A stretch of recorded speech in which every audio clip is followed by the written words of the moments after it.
Yo, what's up? It's Erick from the Green Eye Bandit. This is a Loudspeakers Network production. Get ready for combat. No escaping. Get ready for combat. Get ready for combat. Yeah. The Combat Jack Radio Show.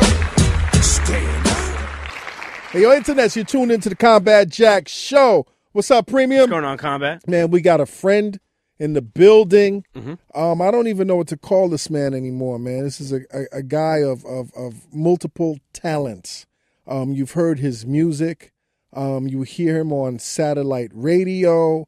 I understand now this man is acting and doing voiceovers, and had the opportunity of sitting down and watching this man at work as a show host of a potential pilot. He's got this Kickstarter going on. He's got his entrepreneurial, entrepreneurial fingers in the dirt right now. Let's welcome to the Combat Jack Show, Mr. Torae, the Black Torae. Right. Yo, no shots out. Affectionately known as the Black Torae. No shots to Torae. The last time we saw him, he was like, yo, stop calling me the white Torae. So no shots. But what's up, Torae, man? What's going on? Premio, what's good? Jack, what's good? Yo, man, listen, man, I got to first and foremost, and this is no bullshit. You're a friend of the show. You're a friend of mine. You're a friend of the family's. But I got to tell you, man, every time I listen to your show on Sirius, I'm just happy, man, because you're really good at that, man. Thank you, man. I appreciate it. You know, I mean, you've hit me, you text me or something and be like, yo, I'm listening, you sound great. And I'm always so humbled by that, man, just because of, who you are and what you do here in your platform on the Combat Jack Show. And this is taking off and, had so much success. And for you to just, hear my little radio show and say you like it, man, I definitely appreciate it, man. It definitely keeps me, not grounded because I don't have a big head. Well, literally I do, but not, you know what I'm saying? But you got a big head, dude. I definitely do. He wears about a size 8.5 fitted. What size you wear, for real, man? Oh, man. Don't tell me 8.5. Yo, I don't think they make 8.5. They don't make anything That's like like Shaq You're size. Torae. You get custom fitted. So you got a big head, man. I do have a 7 3/4 up here. Okay. But how'd you find yourself on radio, man? It kind of happened just, due to the music. Like things kind of tumble into each other. You know how the business is. I had relationships with Sirius already, obviously from the artist standpoint of just going up there and trying to push records and get records on. But it happened with DJ Clips, who, he's given me so many opportunities, man. When I was first trying to get my records in Fat Beats, he took records on consignment and put me in the store and put me on the wall. When I first did the record with Preem, he definitely pushed it. And, Eclipse has definitely been a catalyst for so many things that happened for me. And same with radio. He has his show on Sunday nights, Rappers Out of Control. He was looking for a co-host. I had done the show a few times as a guest. And he's like, I think you'd be dope on the show. And, I had a little trepidation just because, when people see you kind of branching out and doing other things, they always like, well, they're not going to take you as serious in what they know you for. Even though 9 out of 10, that's in your own mind. Right. Mm-hmm. And so, but I, the rule is always take the meeting. You never know what's going to happen until you take the meeting. So I went up there, I tried it. I maybe went for like 2-3 weeks. And by that third week, I was like, yeah, this is absolutely for me. Right. It's another opportunity to, it's the same thing I do. It's just not in 3 minutes and 30 seconds. I talk my shit. I give you a glimpse into my personality, funny, witty, whatever. Compelling at times, and it just gives me a longer song to do it on. That's what the radio is for me. You had no idea that you'd end up in radio? I didn't. I definitely saw going into television and acting, but the radio thing for me, it was always, and it's funny because when I used to, I would listen to like Angie Martinez coming up, and she'd have somebody on the show, and I would sit there and answer the questions like if I was the guest. Right. You know what I'm saying? So I would listen to her in LL, and I'd just be answering, yeah, nah. He say Queens, I say Brooklyn. You know what I'm saying? Like that. But I never saw myself as the interviewer, only the interviewee. But it's so much a part of who I am, and I had done other things, interview things, I cover red carpet for Double XL and, so many different things where I've been a personality. But radio just wasn't on my radar. And now it's so much a part of who I am. It's my day-to-day thing. Now that's crazy, man, because, I'm not necessarily a radio guy, even though we do a variation of, but it's, I guess the the landscape of radio is changing and people sounding different, but you have a classical radio voice, man. I mean, for real, like it's like the shit that you heard in the 80s and in the 90s and then in the aughts. It's a natural voice. Now, how has this changed your life, man? I mean, this is like, damn, I'm an artist and I'm on the radio. Right. That's like a monopoly, bro. Yo, when I was a kid, I was like, I want to be on the radio every day. Right. I just thought it would be my songs, but it's me as a personality, and I really love it, man. I enjoy it. I get a chance to, the dope thing about satellite radio is that it's nationwide, right. And now with the internet, it's really worldwide. Yes. You know what I'm saying? So when I have, like today, I had opened up the phones and we were just having conversation. I had people on from Ohio. I had somebody from Harlem. I had somebody from Cleveland. From just all over. Texas calls in a lot. Right, Texas was on tonight. And it's dope because it just gives me an opportunity to talk and touch so many different people and have this fun conversation and go back and forth. So, I definitely enjoy it. It's a dope thing. You ever get a chance to be able to spin one of your own records while you're there? Yeah, I try not to cheat. You know what I'm saying? But I play from I go from a playlist. We got the program director. They got the songs in the playlist, and every once in a while it's like, yo, can we put this in instead, or we do this? I like to really try to custom make the show around whatever I'm talking about. So. Depending on topics or whatever, I try to pull some songs. Of course, if one of my homies got a new record, I'm going to try to push that. And anytime I have a record, I sit down with Reggie Hawkins and S. Dot, and we figure out how to make it work. How difficult is it to push a record, though, that you like, that's not necessarily in the playlist? I do have a feature on my show, the Passport Stamp. It's on Hip Hop Nation. The name of my show is The Tour Guide. So the Passport Stamp is me bringing a new record onto the nation. It's all wordplay, right? Right, of course. The Tour Guide, I like right. that. Yeah. So that happens twice a week where Sunday I bring a record on, I put it on, I give the people a chance to give me feedback on it, and then we bring it back around on Thursday just to kind of reiterate. And then if it's for something that people are really, really checking for, then I can go to Talking Reg, to Reggie Hawkins, and I'm like, listen, this is what's happening right now. Right. This is the pulse of the street. Right here on my phone, you can see how the people are reacting to the record. And, I would say maybe 7 out of 10 I get a shot with the record, Now, but it has to be something that fits the format. Now, how has being on radio boosted like your social media and all of that, man? I feel like it's growing. Yeah. People. It's funny. Like my man, shout out to my man Mag. He him and his girl or a lady he's dealing with. He's like, he called my phone. Damn, you like his girl? Well, baby mama. Well, I don't so know. the I don't lady know he's dealing with. I don't know if she's his girl. Damn, Mag's business is all on blast. Yo, I did do that, right? Damn. No edits. Restart. Shout out to my guy Mag. Yo, what up, Mag? He's Work like, that out, my G. He was like, yo, I'm talking to Shorty, and she's listening to you on the show, and she's talking about this guy that she loves from the radio. And, I found out it's you. And I'm like, nah, that's Torae. That's my man. He an MC. And she like, nah, he don't rap. He do radio. And, Oh, so he didn't know you rapped? No, he knows I rap. Right. She didn't know. And he knew I did radio. But, it's just weird. Like two people, he's a head. So he knows me as a head and the artist. And she's just a casual listener of the radio satellite. And she knows me as a personality. So it's just funny how the two worlds collide. So it's definitely brought in my social media. People are like, I had a chick hit me. She was like, damn, I listen to you every day, and I just finally decided to go to your Instagram page, and she liked like 100 pictures. She's like, I didn't know you was eye candy. You got to watch out, though. You got to watch out, though. I don't want no problems. No problems. No problems. I know 1,700 weeks ago, start liking your shit. So you got some creeps now following you, right? It gets a little crazy. You get some DMs?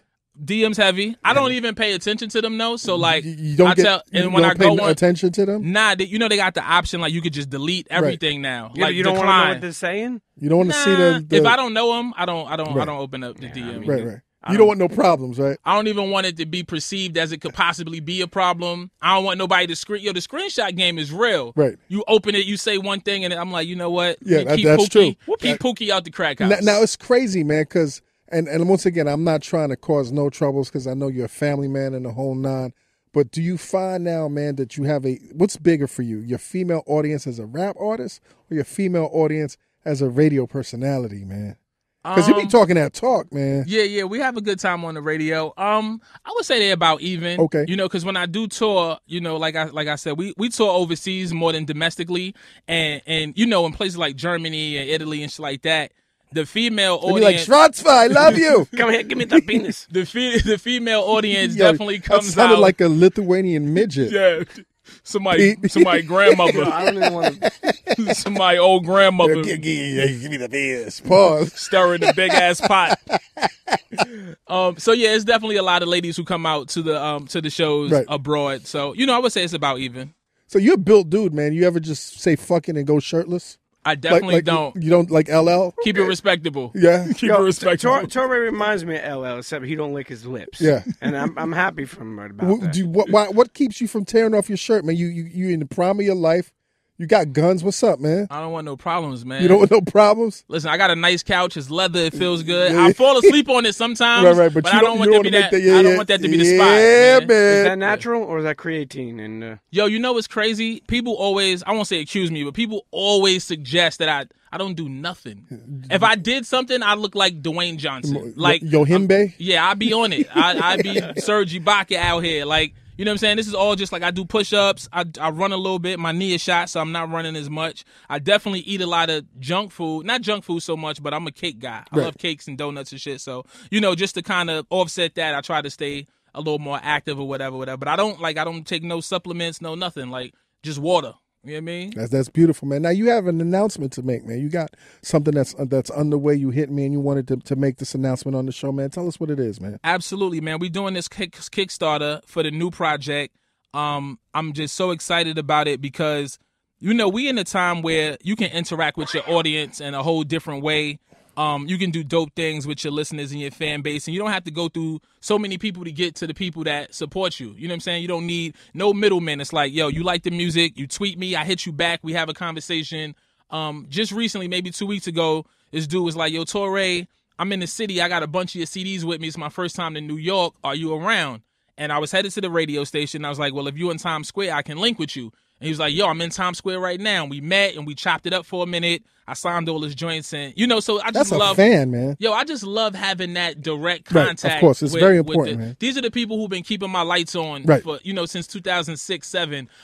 So I'm doing a Kickstarter and I'm more excited. I mean, we're raising the money, which is dope, but I'm more excited about the rewards, because it's stuff like, I come to your house and play the album for you exclusively. How many people's houses are you gonna go to? Whoever buys that reward, man, I'm going there. What's the price tag for having you in somebody's house? I don't remember. Maybe $200. $200 might be something like so that. So if there's 100 Premium P, like I ain't paying that shit. If there's 100 people that donate $200, well, there's a cap on how many people. What's the cap, man? It might be 5 to 10. 5 to 10. Yeah, and it doesn't matter any place in the world or in the coastal. Well, no, it has to be in the tri-state area. Oh, the tri-state area. Unless you're willing to pay for my travel, right? Then I'll come to wherever you are. Now, what if it's one of your Creep fans that want you to come over to their house? They got a babysitter. You know what I'm saying? They got Netflix and play chill. that music. And they're like, come to the house and play, Torae and chill. You know what? Another one of the prizes is you can, if you're a videographer or something like that, you can come and film me doing things. So I'm gonna have the cameraman there with me. Yeah, so I'm gonna kill two birds with one Let's shoot a porn. No, my nigga, you could kill the whole. You could be the king of all media. I do it a lot different. Torae, you ever shot a porn? Wait, where my phone at? Oh, I thought you had my phone on you. Yo, a little iPhone magic. That's it, man. Shout out to the wife. You could cut that on your phone now. They got all types of technology out there. So what's the goal you're shooting for, man? A very modest 10,000. Okay. Which obviously it takes a whole lot more to make an album. I'm not telling the people to fund and finance the whole album, but we got to a certain point. And for me, it was more about kind of gauging where I was with the audience, figuring out a new way to roll out a project, get the people excited about it.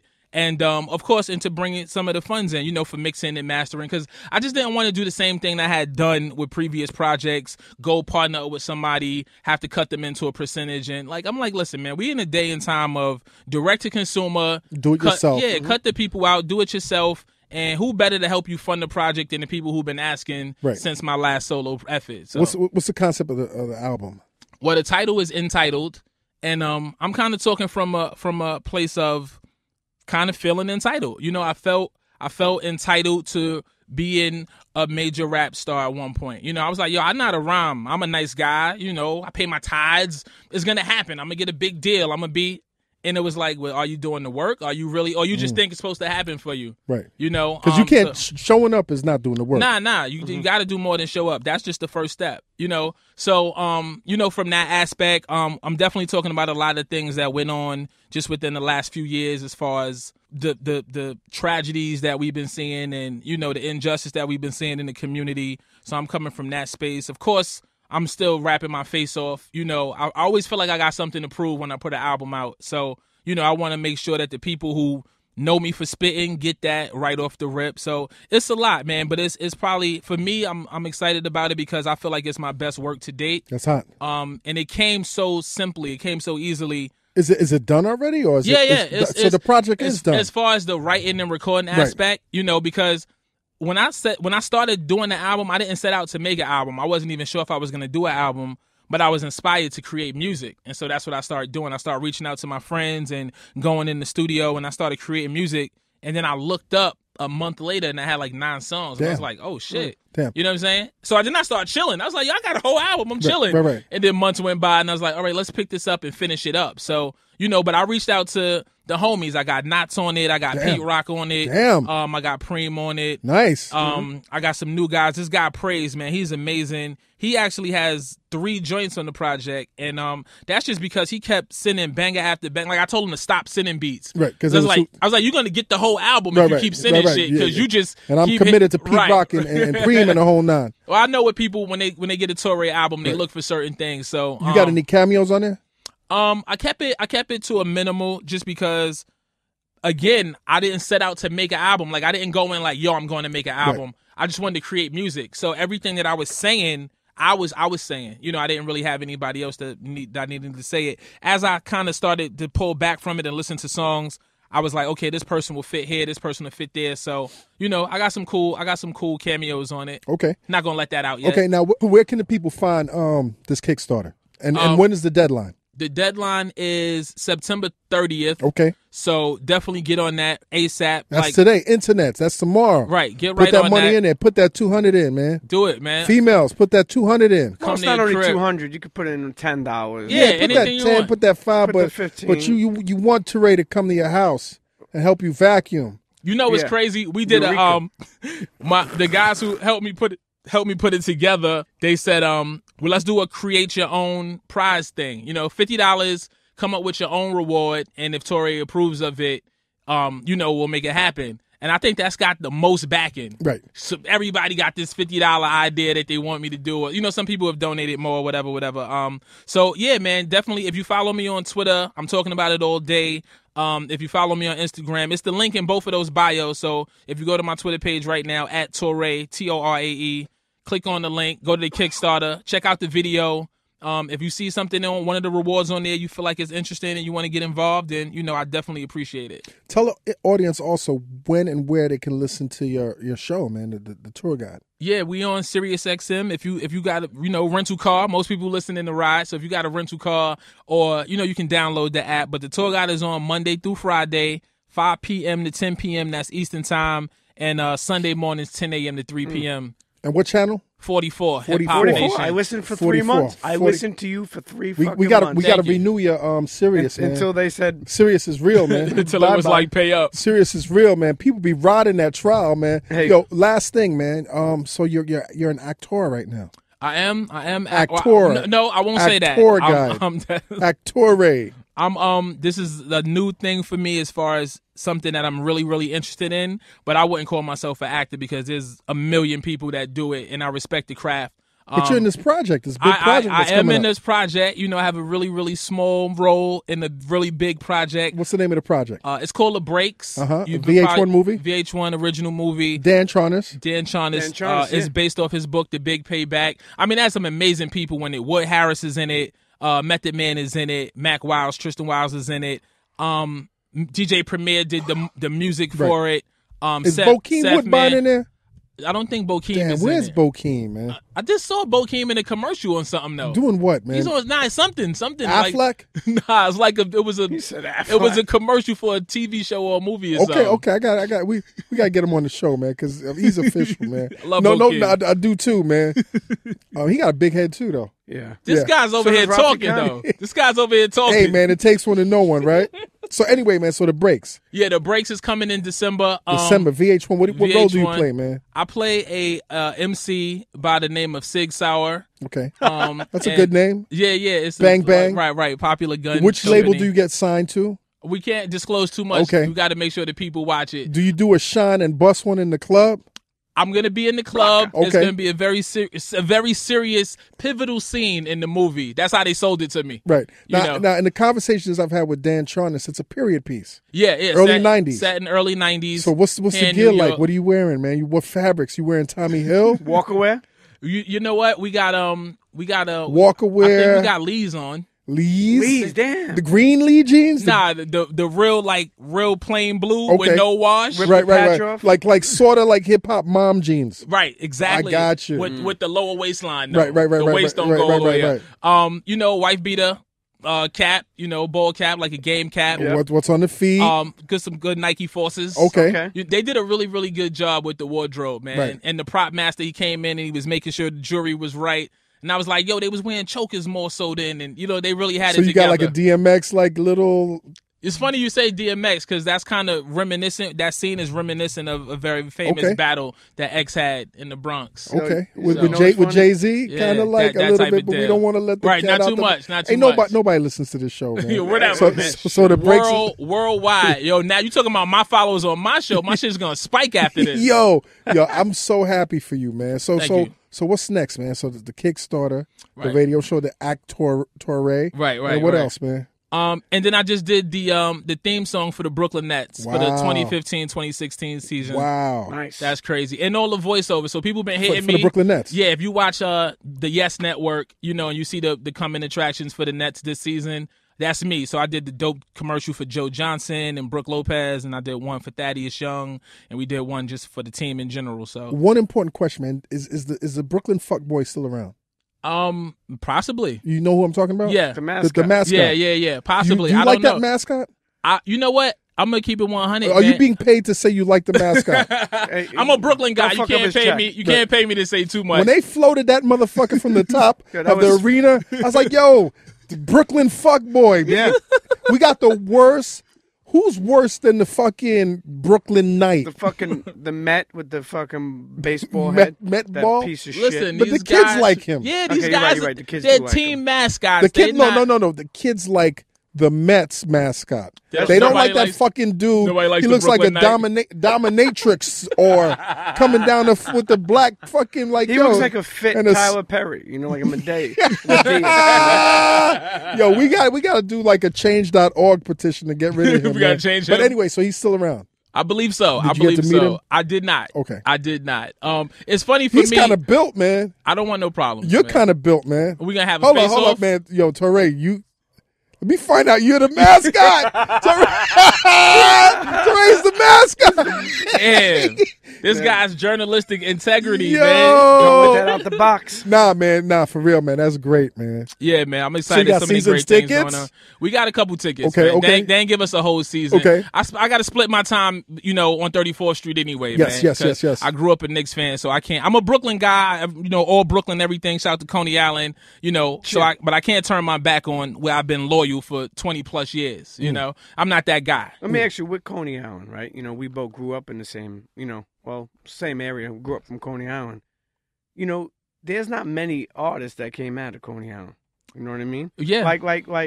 Do you see that propelling to being more? I know this kid Nems Yeah. is out of there, and he spits. He got bars. Yeah, Nems gets busy. Nems is out of there. Chambers is out of there.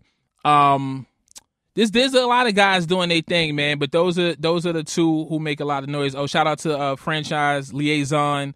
Shout out to I'm gonna get beat up next time I go to the hood. I'll leave somebody out. Damn. But it's a lot. I'm not really. You still live gonna in get a beat up. hood like that? I do not, but I'm always in Coney Island. Right, of course. See family and friends. Yeah. I get my hair cut. I still get my hair cut. Same place I got Nice. my hair cut since I was a kid. So I'm Nice. out there. You know what else I did really quick? I just did a a book bag back to school drive in Coney Island, Okay. which was dope, man.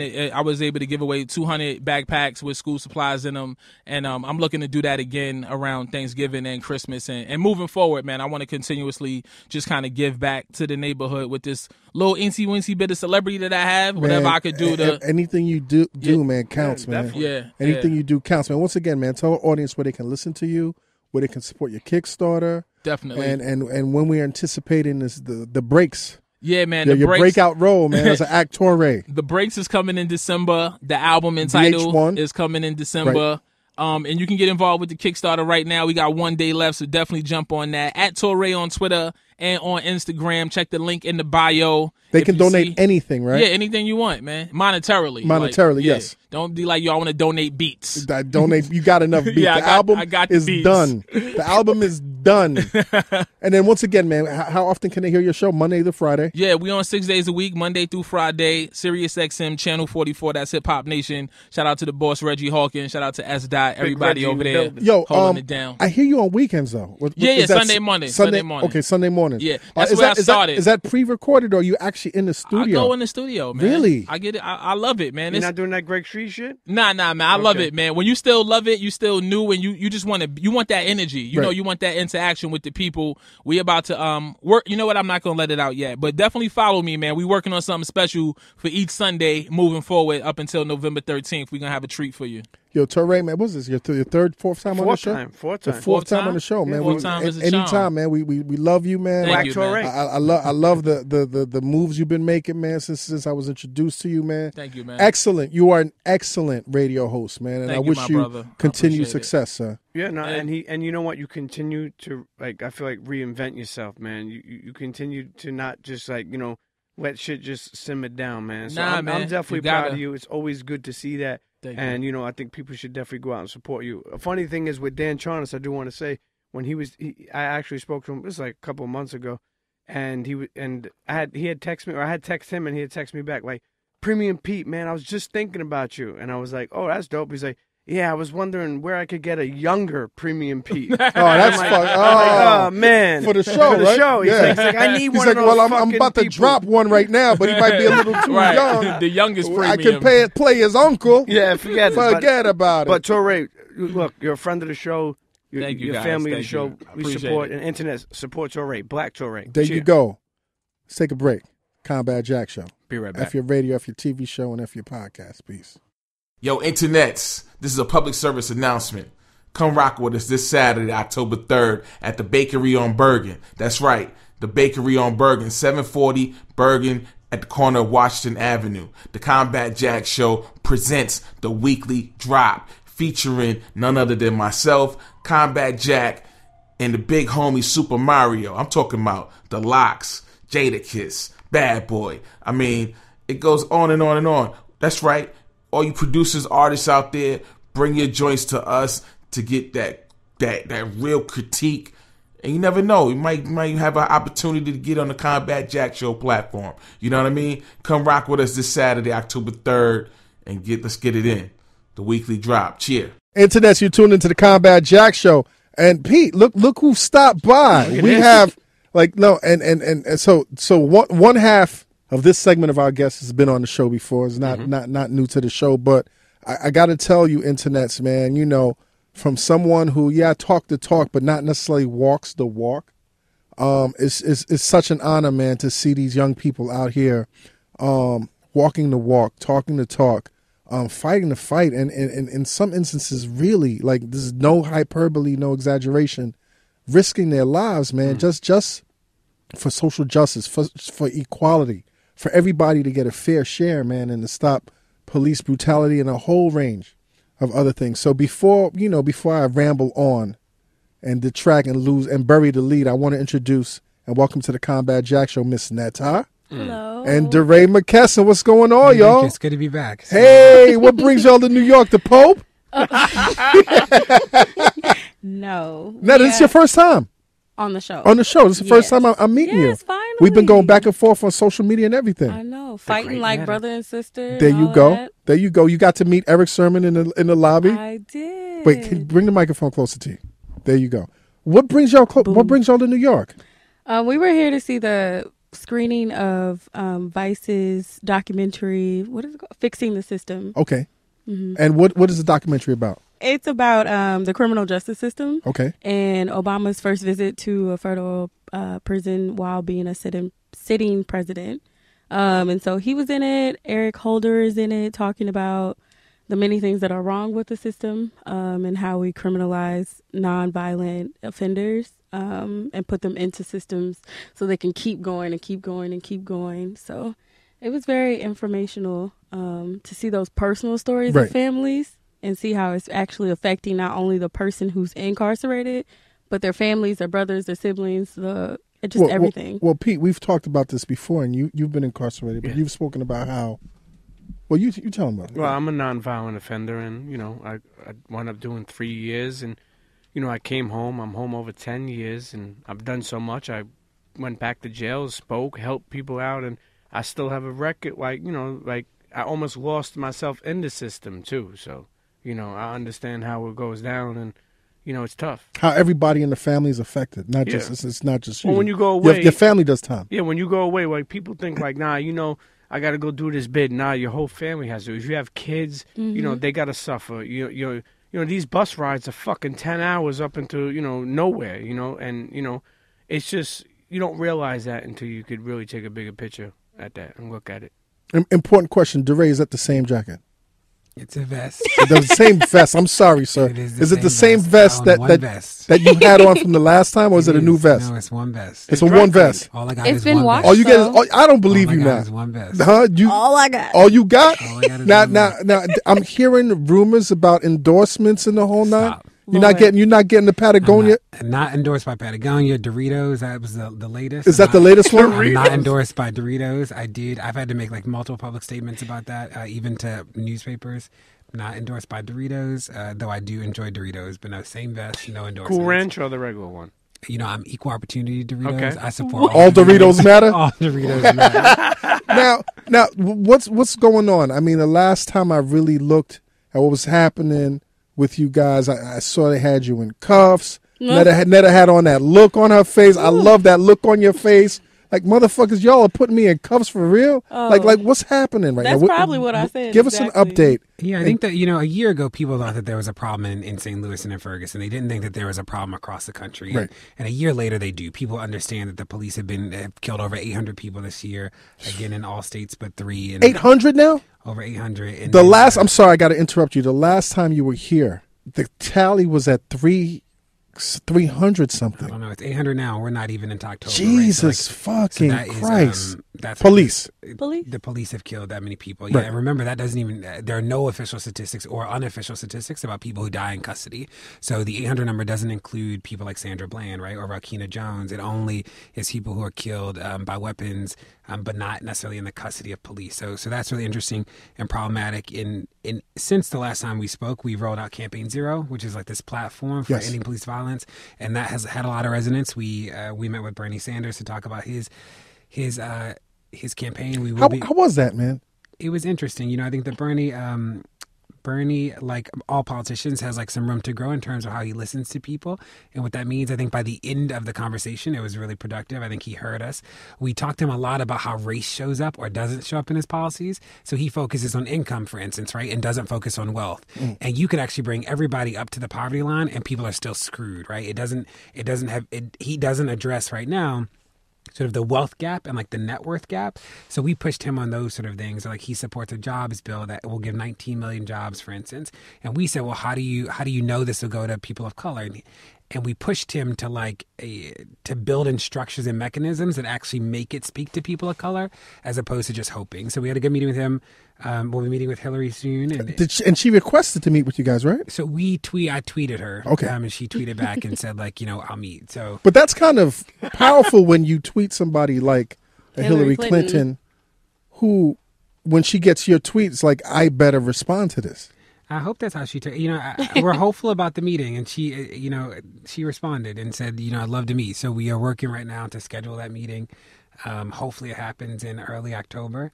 But looking forward to press her, right, about like the legacy that she has been a part of that has led to so many of the things that we're currently fighting, and then also her plans to figure out like what does it mean to to end this stuff, right? To end mass incarceration or police violence, and how she plans to address race in ways that aren't coded. So right now she uses a lot of coded language around urban or low income. You're like, are and you she's speaking used to me? coded. We were used to her using coded language. We want her to speak before, to us, right? I shouldn't have to decipher whether you're talking about my life or not. So before you meet Hillary, what are your views on? Well, how do you feel about someone like Bernie? How do you feel about Bernie Sanders as a candidate, as someone that really can either can add value to the fight or just be non-committal? I'll be totally honest. I had no clue who Bernie Sanders was until maybe a few months ago. Mm-hmm. And then I definitely knew who he was when the Seattle protest happened. And I'm just like, well, who is this man?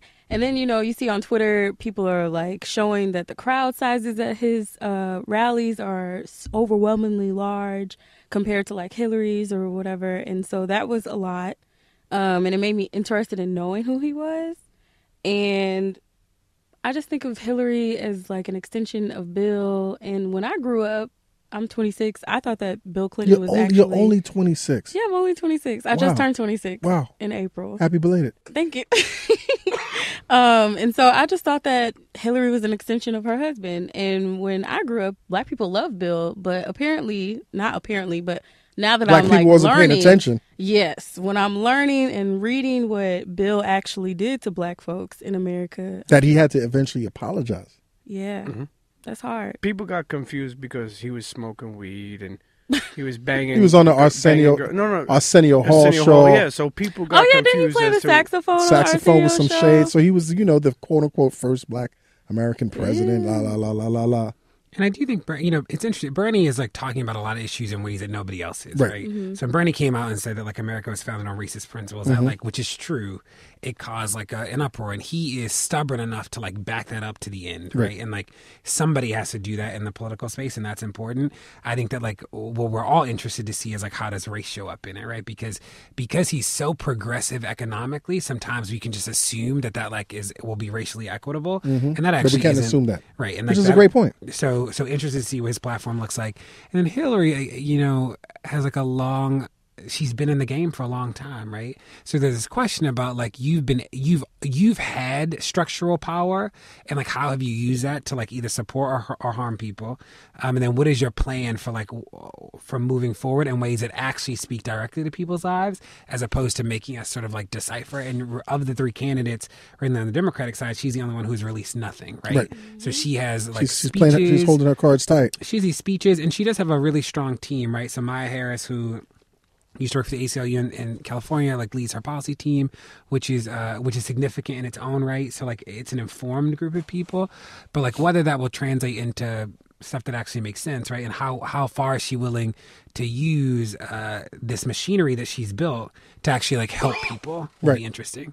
It's amazing. Like as you guys progress, and I've met you guys. I've met you. This is my first time meeting you, Netta, but following you guys, I definitely get a sense of sincerity, a sense of really, honestly, sincerely wanting change. But unfortunately, people throw shots, and as you get more attention, you gain more haters. I don't even want to say haters, but you gain more enemies. You gain, and what was really weird recently was how even within the movement, it stirred dissent. Well, you shouldn't be sitting down and talking to Bernie, and like, what are your thoughts about that? Like, just how even amongst ourselves, your notoriety, it's sensitive. Yeah, we are really conscious about reminding people that like we are not the movement, right? That like that the movement is bigger than us, it's bigger than you. That it'll take all of us to win, and that matters.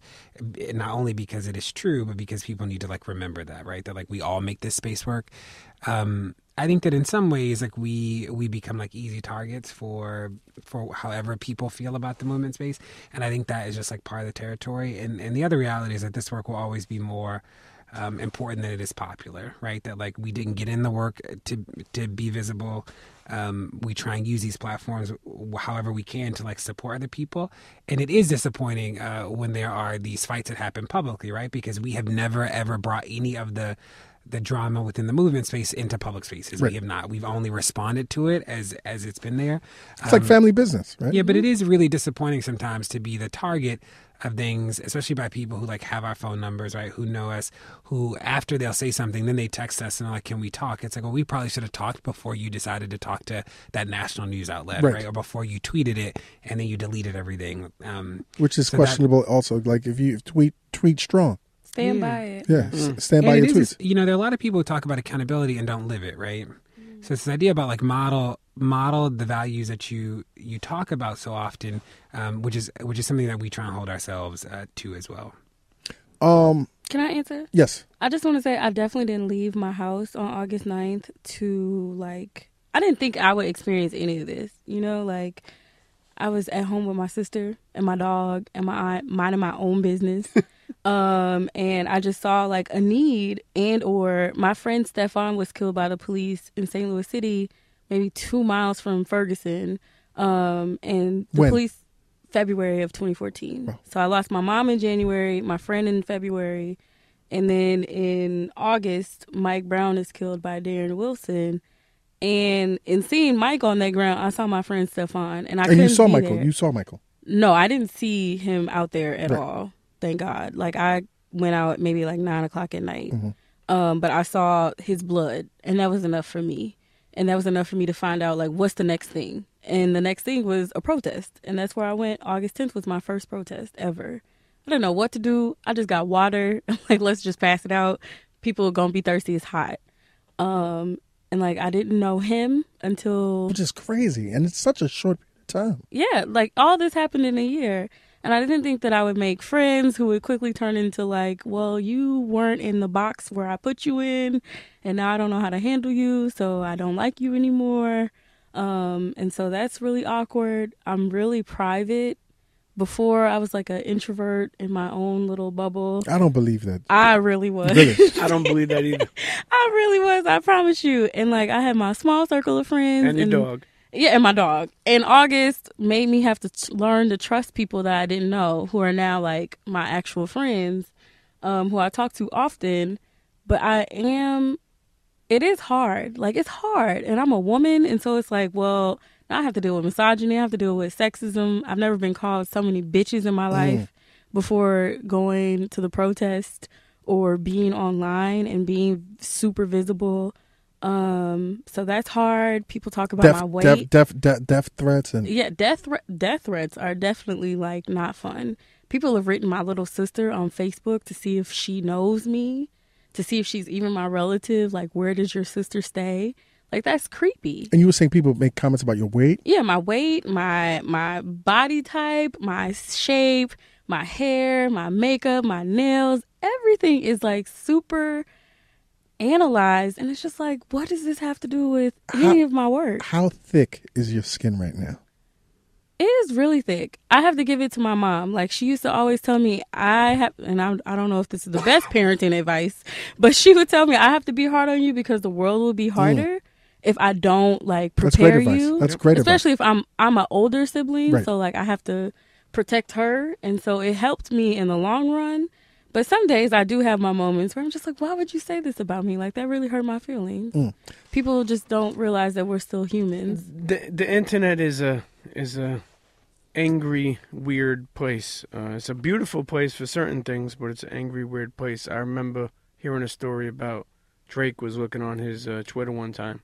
And I was coming home from one of the awards and somebody had wrote, I hope you die with your mother. I hope you get into a car accident, you and your mother die. And he couldn't understand why someone would even like portray that and then, you know, just going to the awards with his mother like that. So, you know, you don't have to read all these comments, but you understand, like for me personally, and I know Combat and I know the whole world from what we see, you know, definitely appreciates what you guys do. I mean, I remember it's like, this may be weird, but when I seen the picture of you in handcuffs, like, it made me proud. You're talking about Deray? Yeah, Deray, yeah. It made me proud. Like, not proud to get locked up, but proud that, like, you really are about this life.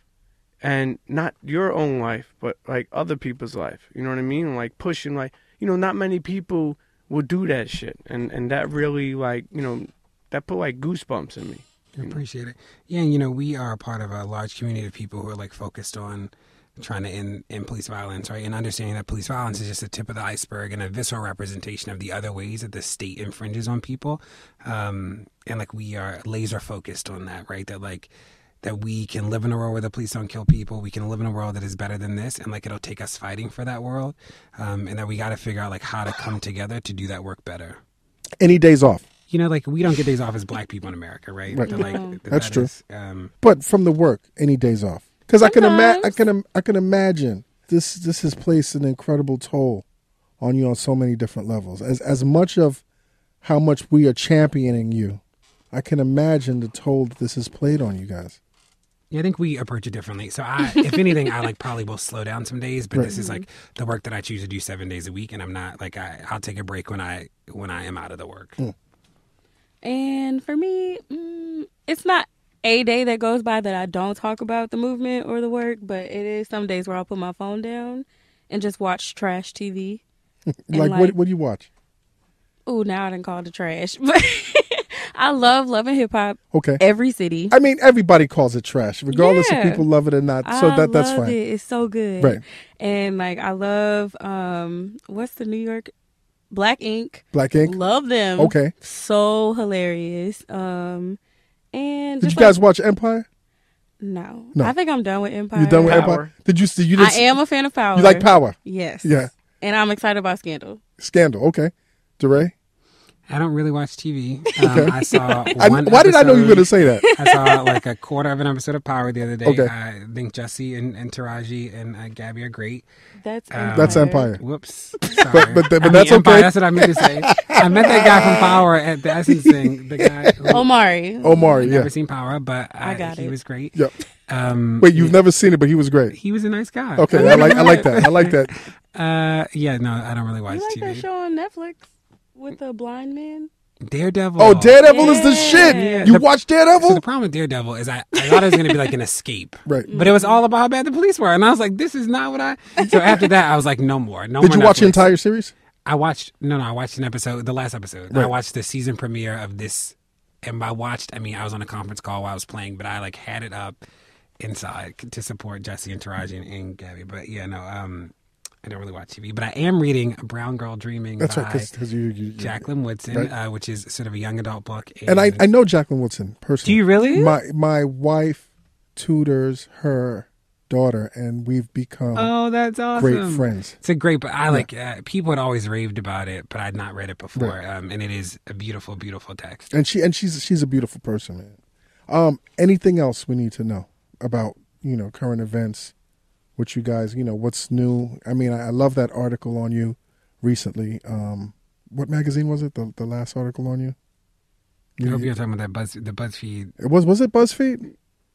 With the anonymous quotes? That one? No, It's not was that it with the, well, you know what? Yes, that one. And the reason why I liked it loved is the reason why I liked it is because why didn't you like it? I think it's really deep.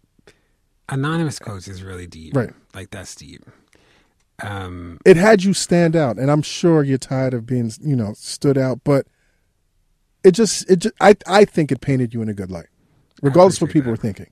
I And woke saying, up like, what is there? and Anonymous anonymously I woke saying, up like, that's deep. That is still deep right, to me. okay. Anonymous quotes is deep, but I appreciate that. You know what I like to know? I like to know what do you think of each other in the sense of like You guys get on each other's nerves? no like all right, one at a time.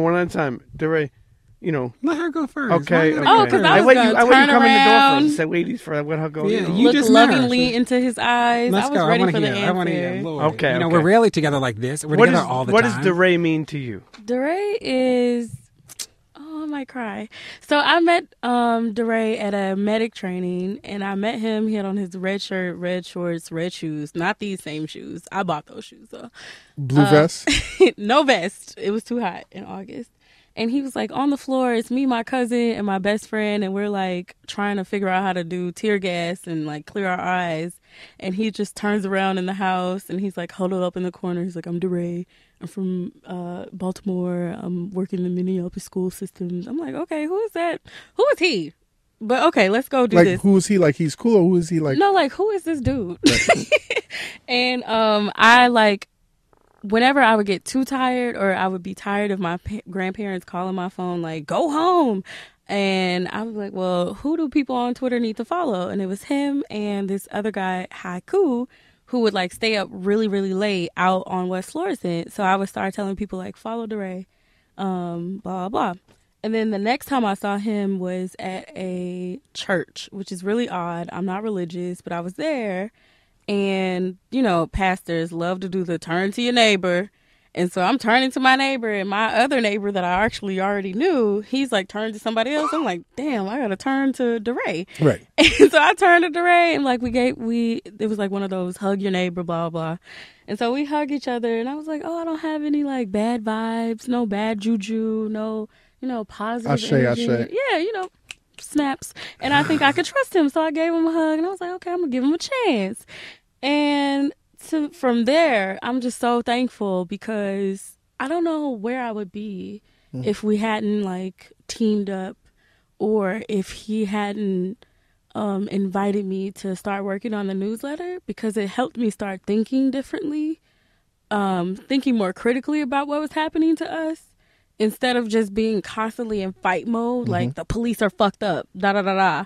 Like, I actually got to read what the police were saying on top of watching them do this fucked up press conference at 3 a.m. that nobody's watching but us, because we just got home from getting tear gassed or whatever. And I think that he has helped me think about, he pushes me, but it's in a way that's like loving, and it's not like overbearing, and it's not, because he's older than me, so it's not like a paternalistic type vibe, but it's just like a loving older brother type. And I do think that he has my very best interest at heart all the time. And my family loves him. I love him. My sister just talked to me about his vest today. And I was like, Tootie, leave the vest alone. Oh, she throwing shots? No, she's like, you know, it's like a safety blanket, right? And I was like, because I hate the vest. But she like was like, What do leave you him hate in the about the vest vest? alone. I just hate it. Right. Leave his vest alone. His vest is official. It I does need to be washed. have a love-hate relationship with the vest. Of course. I don't like when other people talk about the vest. Right. I feel like I could talk about You've the vest. earned the right to talk about the vest. Absolutely. Only you. Only me. But yeah, we've spent a lot of time together. I've spent more time with Deray in this past year than I have with my best friend. And so now he's become like one of my best friends ever. And he really is. He's sweet. I wish people could experience like how funny he is. And When he cuts loose? How is this man when he cuts? Because he's always... Oh, I wish people could see him dance. Yeah. Oh my God. At our friend Brittany's birthday, he's like dancing Let in me his whip. sweater. Is he whipping or is he nay-nay? Neither. To his stanky leg? Rude. You bringing out It's all bad. the It's shit. bad. I'm It's sorry. bad, right? I'm trying not to be shady. But yeah, it's bad. His dancing is really bad. But Okay. I think he is a spectacular human being. I met Amazing. his daddy. I met his sister, his niece and nephew. I met all the people like that he loves, and I love them. And I see why he loves them, and why they love him so much. He is truly like, he's one of the best people I know. I'm trying not to cry. It's all right. We've We've had some tough people in here cry. I know. I cry all the time. I'm Okay. a big baby. That's fine. Deray, what does Netta mean to you? Yeah, you know, Yeah, Deray. stop it. You know, Netta is one of the most honest people I've ever met. So I think about some rooms we've been in, and there is people don't appreciate that. Like, she shows up as honest in every space as she always is. So when we met with Bernie, she ended, you know, we had a tough conversation with him for an hour, and she ended by saying, Bernie, I want you to know you did not earn my vote today. Like, I Damn, listened, girl. Lord. I heard it. Well, And it was he true. said, and, you know, who did earn your vote? And she said, nobody. But it was like this honesty. And I think about another meeting we were with some pastors who were talking about congregation size and tithes. And, you know, we had a long talk, and Netta ended by saying, I've never been more disappointed in a group of people than you, because like people are dying in the streets, and we're up here talking about like tithing and congregation, right? Like, where are you in the work? And I think that I worry sometimes that people don't see that, like, that honesty. Now, it's easy. People think that it's easy for her to be honest in places like this when we have like these platforms, but that she actually brings that honesty into all the spaces we go into in a way that is not always easy, is definitely refreshing, and definitely holds everybody accountable to the people that we're accountable to. And those people are like Mike Brown and Freddie Gray and Ayanna Jones and Rakina and Sandra, right? That we're accountable to all of these people who are not here, and she like embodies that in a way that's real. We have been together a ton, so that is, I fight with her like I fight with my sister. We've had some big fights, and the last big fight we had, I said to her, I'll never not love you, right? That what we have and what we built is deeper than this one fight or this one moment or this disagreement. And I made a choice to love you again way back in August. And that doesn't always mean it'll be easy, but I made that choice. And we do good work together, and we love each other as people. And that matters to me.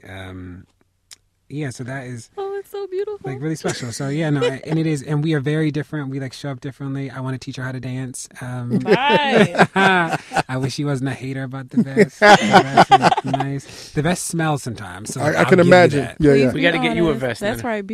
She no. Yes. The orange one. Yes, No. I wish I could have seen her last August too. I love the Netta face last August. It was great. It was very.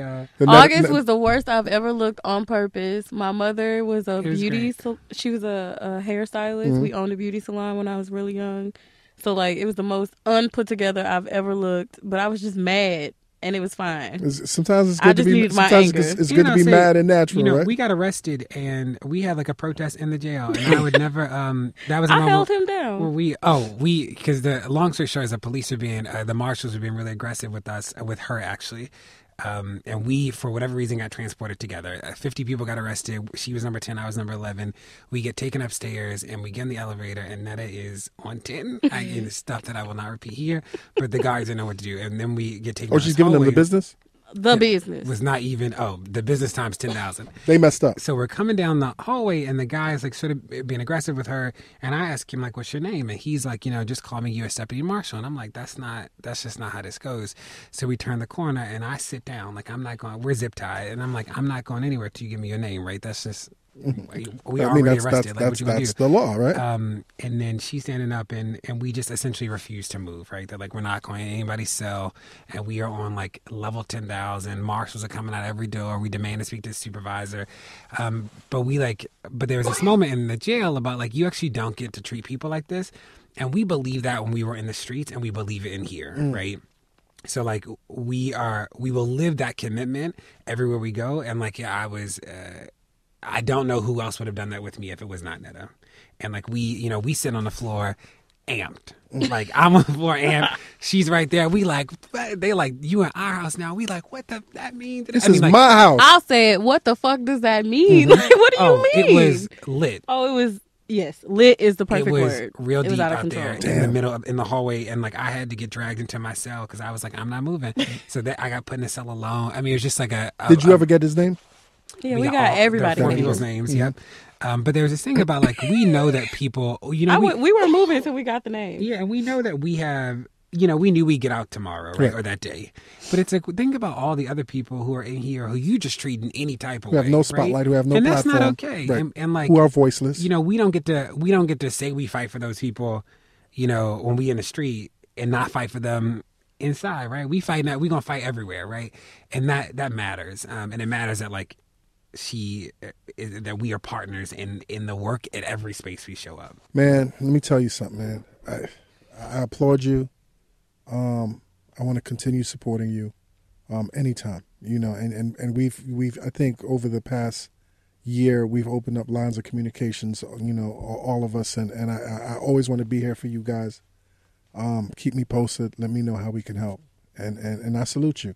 One last question. How'd you come up with your phrase, I love my blackness and yours? Yeah, just most of them on Twitter, I don't know, something happened and I needed an affirmation, sleep well, y'all remember the dream. It's I was going to sleep one night and that was what I wanted to say, and I say it every night now.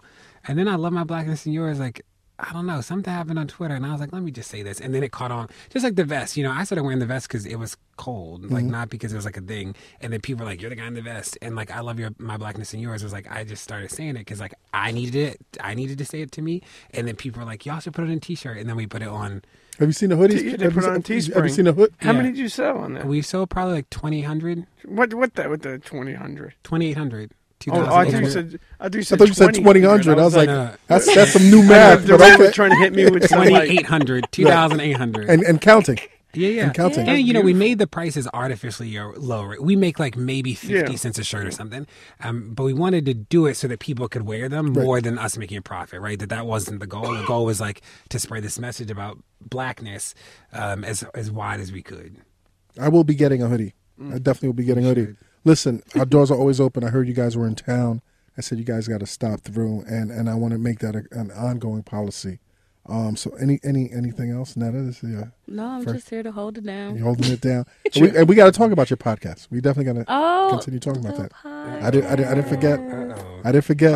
Don't I let can anything really out. hold it down. Don't I didn't forget. let the cat We're out. going to be talking about this podcast. You done started something. Well, Deray, what you doing? well, I'll tell you. I'm gonna end it on this for me, and I'm gonna use my Italian accent on this, but I'm gonna say that yous are appreciated. Thank you. We appreciate it. Internets, Netta, and Deray. Internets. Let's go to our break. See y'all later. Cheer. Internets, we need your support. Head on over to iTunes and search for the Combat Jack Show.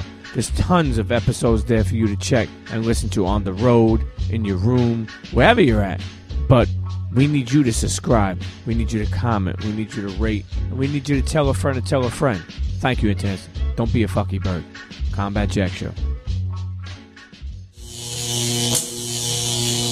Internets, you tuned into the Combat Jack Show, the combatjackshow.com. Cheer. I mean, this episode that we got lined up for you today, Pete, man. I mean, It's like Christmas. We got all these guests coming through, man. You know, we got a friend from over here.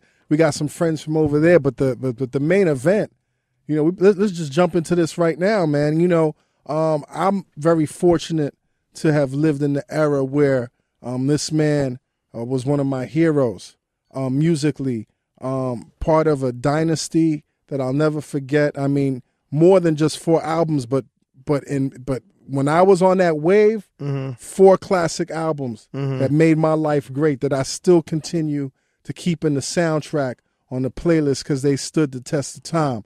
Now, you've gone on to be an incredible producer and a music man, and now you got this other venture that we definitely got to talk about. One of the most underrated contributors of music in the music industry, producer, songwriter. We got Erick Sermon, Dope. the Green-Eyed Bandit. That was a crazy in intro, the right? building. Love it. Def Rugs. So what's going on with these rugs, Erick? E-double. Hey, you know what's so crazy? Like, except for my partner next to me, Fox, you know, this is how it all started for real, though. Fox, he's also a producer, too. And he produced people like Naughty by Nature and Lords of the Underground, people like that. What's too, up, Fox? so. How you doing? How's it going, man? It's going great. You're not shy, are you? You know, I don't get interviewed as much as this guy over here, but Yeah. How's it being on the road with the legend, man? Oh man, I never get sold, man. Yeah. Never get sold. So he was like, he had this, you know, album that he was putting together. He had all these people on the record, on the album where he's done. He said, yo, he called my sister, said, can I get a verse? I said, no problem. So I rocked for him. So I said, my sister said, don't offer him no money because Erick not going to take any money. So he said, what should I give him? But you dropping verses on the love right now, or? This was for people. I mean, that's my sister's friend. Oh, okay. I wasn't doing that. You know, whatever. I got a friend. I need you to drop Yeah, a okay. verse. No problem. So he comes back, I guess, whatever, a week later, said, yo, Kim, I got the perfect gift for him. So he comes in, and I swear to God, he comes down the stairs with the first EPMD rug. Right. And you had never seen anything like that? Never in my life. Right. Inside. With the colors, the yellow and the orange. The logo was incredible, the first one.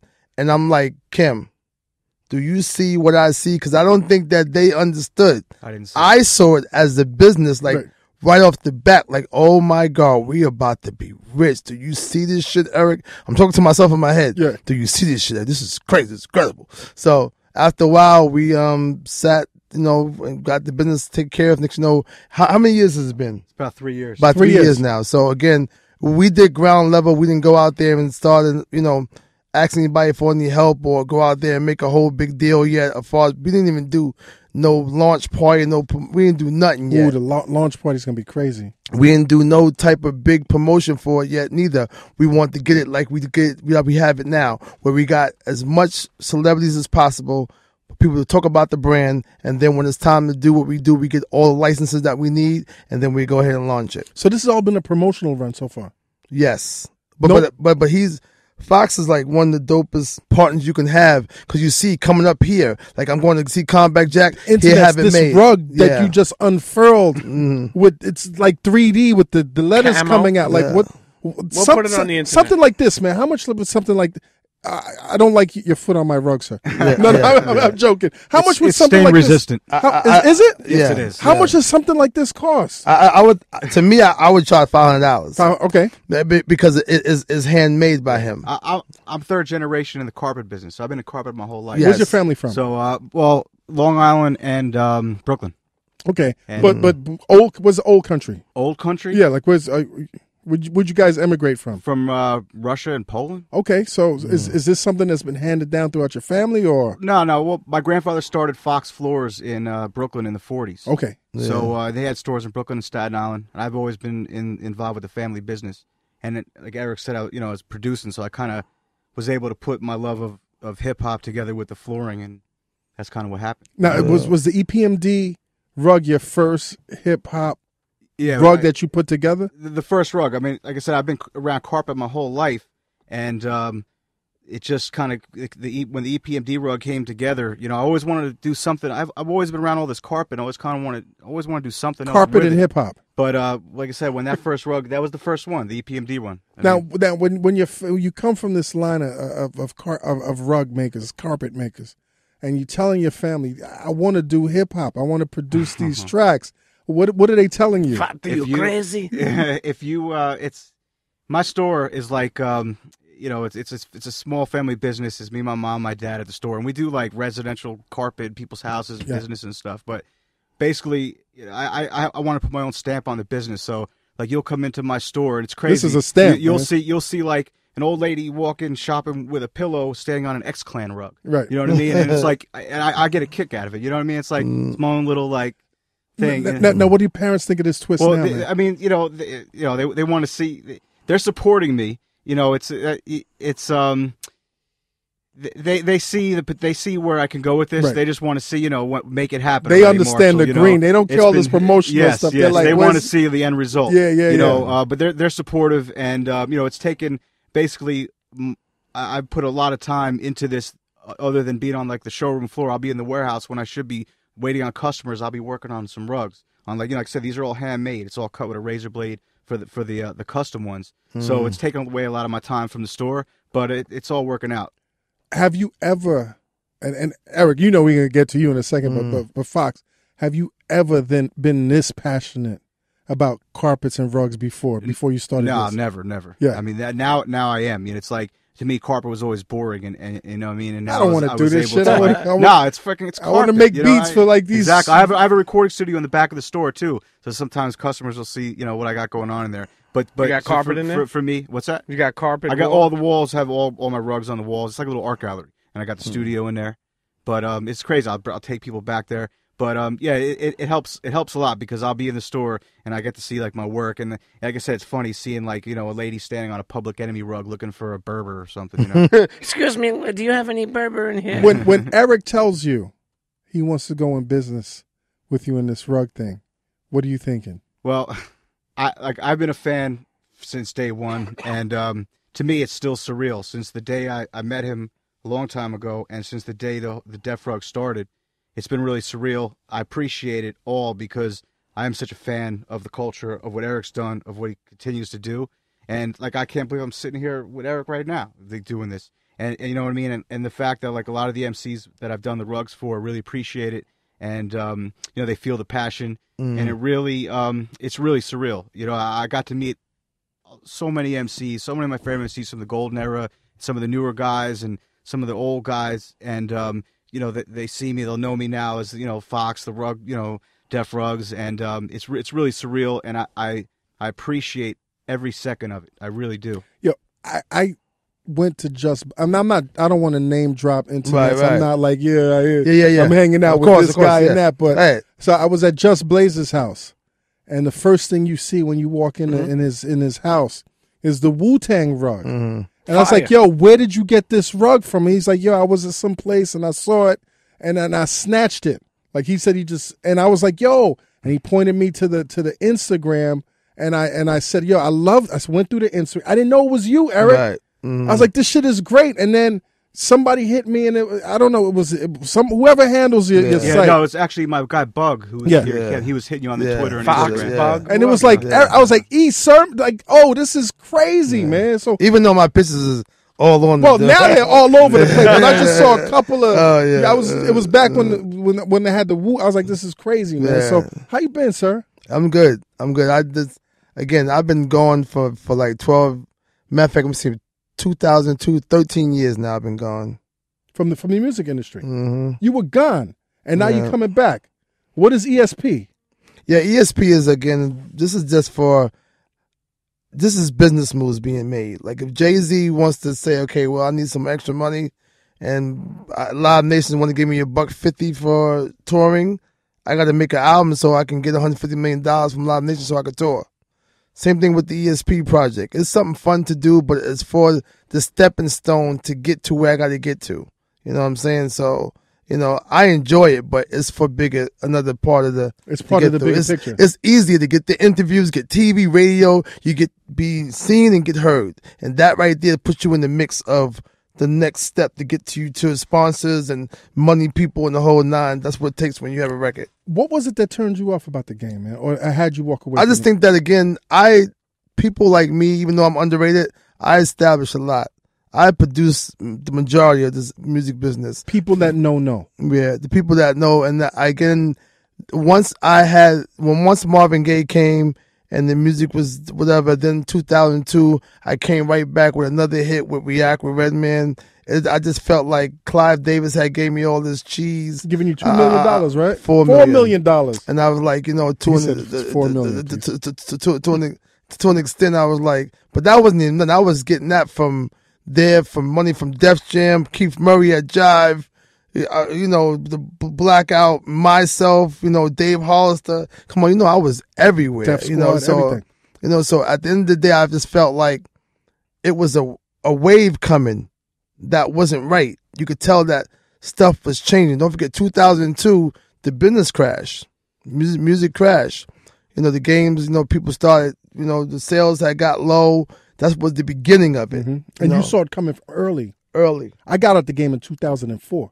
Yeah, because I felt the shift coming. 2004 is when I was going to go with Kadar Massenberg, but they fired him before it went down. Universal, right? Right. So that's when again was he a Motown or it was a Motown or it was Motown. Motown, right?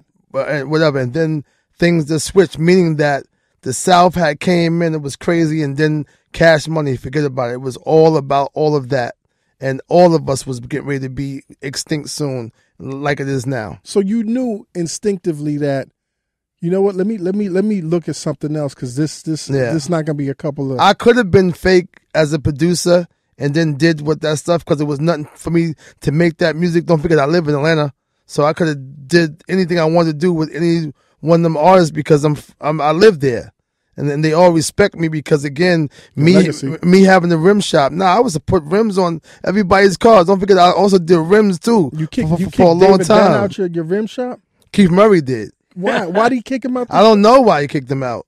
When I talked to David Banner, he said, Erick, I want to tell you the story. I said, what happened? I came to your shop, whatever. Keith Murray didn't let me in. He kicked me out. Yeah, that's crazy. Ill. Didn't you have Tupac? Tupac used to work in the front he used to come to the front and go to the front and act like he was selling rims. There was nothing going on. This was back in like 91, 92, right? This was 93, 94, 95, 96, 97. That's when the last Freaknik happened. After that, they tried to raise my rent to 10 G's. I was gone. Yo, we had Keith Murray on the last episode, and he talked about how, he had been building with you, he had been rocking with you, he had been producing some records with him. And then the EPMD broke up, and you was gone. Right. Like, why did you move so fast? Because them feds was at me. Right. Y'all saw beef. They was coming to get me. And so you knew better to stay around. How was Atlanta moving down there? From being like one of the cornerstones. It was incredible. But listen, one of the cornerstones of New York hip hop, the golden age of New York hip hop, and you just go to a whole different, See, I went there before. Right. I met this girl. Okay. When I met this girl, I met the guy who I did the rim shot with, this kid named Greg from Detroit. So I was with a whole bunch of Detroit people, and I met this girl. So when the breakup happened, I knew where I was going to go because I liked Atlanta. And when I got to Georgia, I went to a club called Diamonds and Pearls.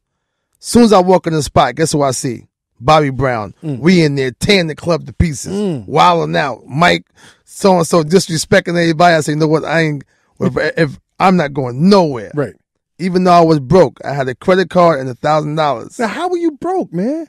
Because of the thing that went down with the business, you know. Again, we know how the whole story. It was tough, man. It was tough. I left with nothing. Right. When the breakup happened, it's like Dr. Dre. I left with nothing. Not that it was, you know, again, where it was like straight up where, you know, again, I don't know what happened. We was young. Even me and Pete tight now. So how old were you back then, man? I was at least about 22, maybe 22 years old. You guys made history. Yep, and we broke up. You guys made money. You guys made a lot of money for other people. You broke up. That's young, man. Yeah, because again, my thing is I still talk to this day because I don't know if people was in my ear. I just know what I was seeing and what I wasn't getting and how it looked. So in my head, it didn't look right. Then when people's in your ear telling you X, Y, and Z, it didn't look right. Right. So I wasn't coming back. Right. And then when I got to Atlanta, this place showed me love. Right. And I was like, I'm not going home. Right. It's crazy, man. I'm gonna definitely move forward, but you know, one of the rugs that definitely stood out was the NWA rug. Right. You know, and it was so timely, like the NWA rug. I saw Yellow with the Right. rug, and then the movie, and then I remembered like back when before anybody was up on NWA, EPMD embraced NWA. What was that about, man? Well, we had a concept for the big payback. Right. Like somebody going to kidnap Erick Sermon. We need some help to go get Erick Sermon back. So we was like, you know, let's call up NWA to help us out. So Easy was like, he was the mad cool Easy. So he was like, yo, don't worry, it was cool. So he brought them and DOC and Tone Loc with him. You know what I'm saying? Which was kind of rare back then to see West Coast artists all up in the East Coast because video. We was the East Coast NWA. And people's eyes, as far as just the hardcore rap group, the sounds that we made, the type of music that we made, the content that we used, we wasn't as raw as them. Right. But on the East Coast, we was as raw as NWA here. You saw the movie? Yes. What'd you think of the movie? Thought it was dope. Yeah. But let me tell you something about Fox, though, too, in his brain. The movie was being talked about getting made. He was advanced. Right. With the rug. Like, we're going to make this set already. So right around before the movie came out, the rugs was already made and sent. Dr. Dre's a billionaire. His publicist didn't tell him to not pick up that rug. Because if you pick up that rug as a billionaire that represents beats, you're going to piggyback Erick Sermon's company. But Dre don't care as a friend. So he was advised not to pick the rug up. No, he most likely he probably was. Right. But just out of respect of just me, he picked the rug up and held it up. See, Cube is different. Cube is going to pick it up anyway. Cube don't give a fuck. You know, again, he happy that we made the rug. Right. But for Fox to be able to have it there, Dre picked up that rug. That's a lot of foresight. And that right there. Again, was that the domino effect that just opened up everything for you guys? No, the NWA movie with forget about it. Yeah. Now, yeah, is because Fox and Snoop already had a situation. So Snoop got about 5 rugs from us, but us having. Let me give you an insight as far as again where the company goes to, and not people for look out me. I'm not boasting or nothing like that. On a minimum, once we launch, just say the EPMD logo. Each rug is $200. I sell 8,000 rugs on the minimum. Just 8,000. Right. It brings me back $1.6 million. This is just one logo. Yeah, and you know what? What I love about it is you're gonna think the foresight. The foresight, these guys are thinking about the money already in the account already. It doesn't make any sense. Exactly. It's one logo brings me at 8,000 rugs brings you back $1.6 million. Which is I crazy. got 20 of them. Which is crazy. Now, as the notoriety builds and as Def Rugs establishes itself as a viable business, are you guys concerned about licensing fees and No, we got. That's what I'm saying. We got licensing. You already got the licenses. That's what's up for.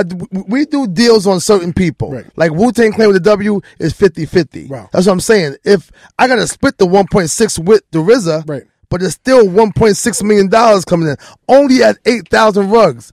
The RZA with the W logo, you could sell 8,000 rugs at a concert. Forget about the whole world. Yeah. I got the whole world to sell this W to. Once we launch, it is curtains. That's what I was saying, because you know what it is? The rugs, this thing is so dope. What I like about it is that people get a chance to buy a piece of hip-hop history. Right. And that's the foresight. Like when you said you came in and E-double seen the foresight, man, that's what I see. Like when you talk about merch, this is exclusive merch. You know, like something like you could buy a T-shirt, but this shit is like the same way that Jax saw it. Like, yo, what is that? That's what the artists and people on the Instagram be like, yo, who the hell did this? Where was this at? Like, who did some dope shit like this? This is what the response we get in the same way that you thinking about. It's the same thing that's happening out there with the response. Who did that, and how can I get involved in that? Are y'all taking pre-orders yet? Right now, don't forget, this is going to be, we're doing all this now because we want, reason why we took a long time for the launch, we wanted one logo and we bust our ass. And who's that? Which is the hardest logo? Who did we go see? The biggest rap group before me. Run DMC. Oh, DMC. DMC. Okay. God damn, Run man. DMC. You guys got the Run DMC. So we went hard. No, we DMC. didn't get it. That was what we was waiting on because we went and we did a bunch of meetings. They got the rugs. Whatever. They got the rugs, but Live Nation had their deal. We wanted their merchandise locked. We supposed to have got free at a certain time in the September, then January. That's the only reason why we didn't go, because we wanted to have that under our belt. Like, yo, we got that logo. So now we figured that something's not going right. That they're not getting free, so now we're gonna go. But the NWA makes up for that. Yeah. Not all the way, because nothing bigger than Run DMC. Because they in Walmart, they in Target, the whole nine. But that's what we worked hard on. He sat down, numerous times with them people, and they gave him the runaround. Really. And in the meantime, we just been, it's like building the brand. We've been doing also, besides just like the rugs, like Will Outfit Studios, we just did the DIT. Oh, the DIT. So we do all the vocal with Big L face on the wall. Big L face as big as this on the wall-to-wall carpet. It's crazy. It's also a soundproof. Incredible. We've been doing some other things, custom full wall-to-wall installs too. You know what I mean? That's crazy, man. But that right there was what we wanted to go before. But now we got to go. We got to go now. Got to move it, man. Yes.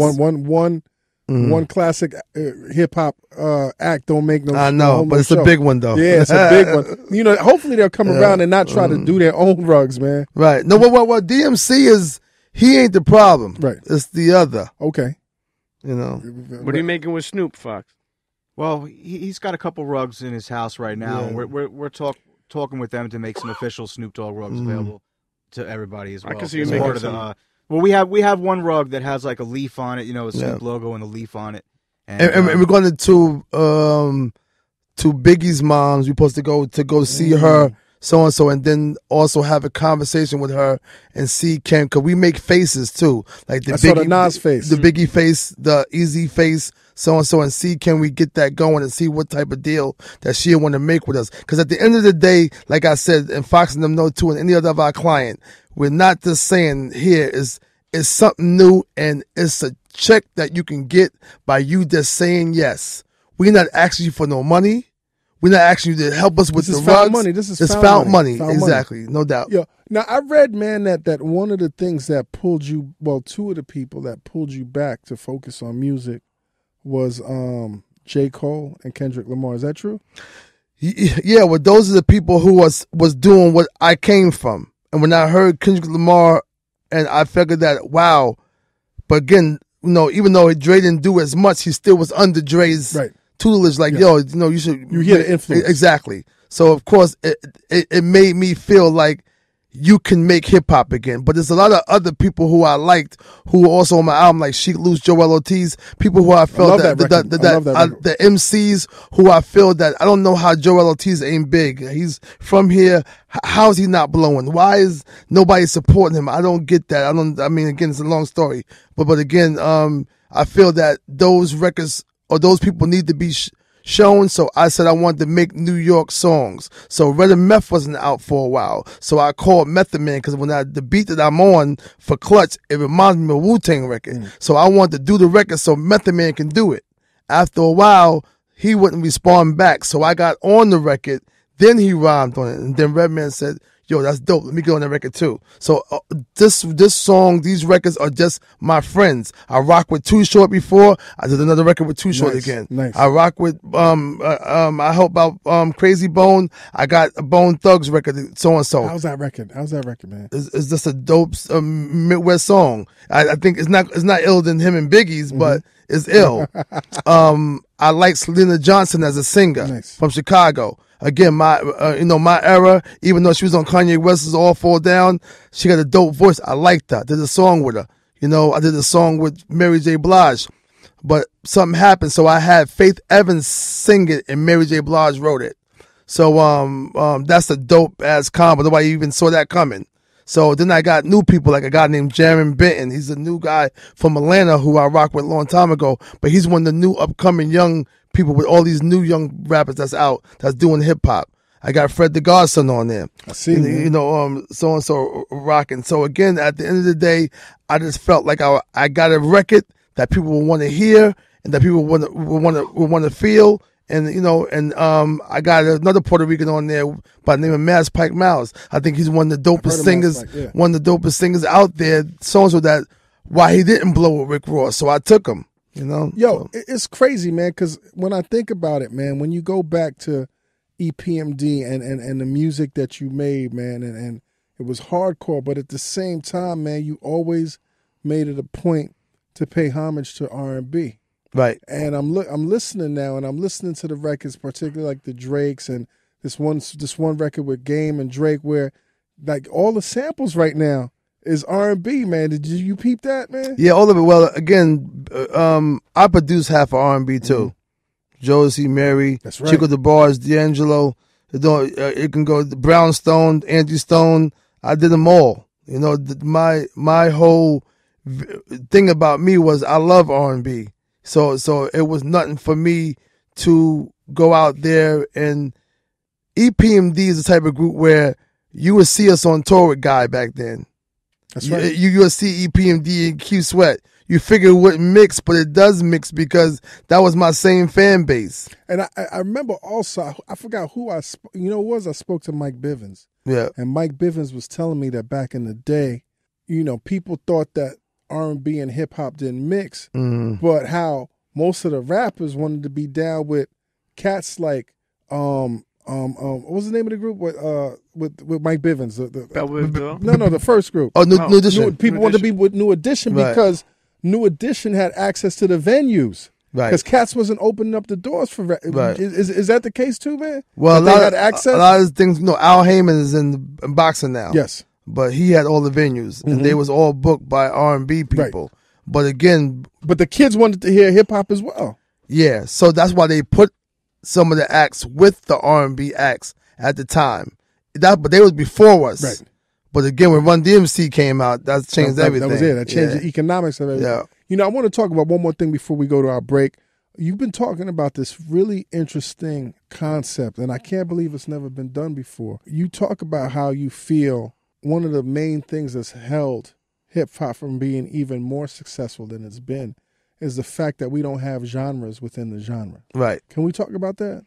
Yeah, the fact that, first of all, I remember Latifah was saying one time that I invited her to the Hip Hop Awards. She says, yeah, I'll go if you take the old school from the beginning of my name. I don't want to say old school Latifah. Take it off of there. Because we always labeling us in our genre. It don't say old school Bruce Springsteen, old school U2, old school Sting, old school Paul McCartney, old school Madonna. It just says Madonna. But in our genre, they attach us. So what that, me and Jack come from that school. You ain't got to label us. And another thing, though, too, is Janis Joplin was here and Britney Spears was in her category. She'd say, you're not rock and roll, you're pop. So they made a category for Britney and them, meaning that they got pop, alternative music, soft rock, heavy metal. They got categories. Even jazz got easy listening jazz, emo, right. Alternative. Whatever. They got these experimental. They got all these other easy listening. They got all these other things that go along with them. We're the only genre that doesn't have that. They have put BBD in hip hop. That they have put Mary J. Blige in hip hop, TLC in hip hop.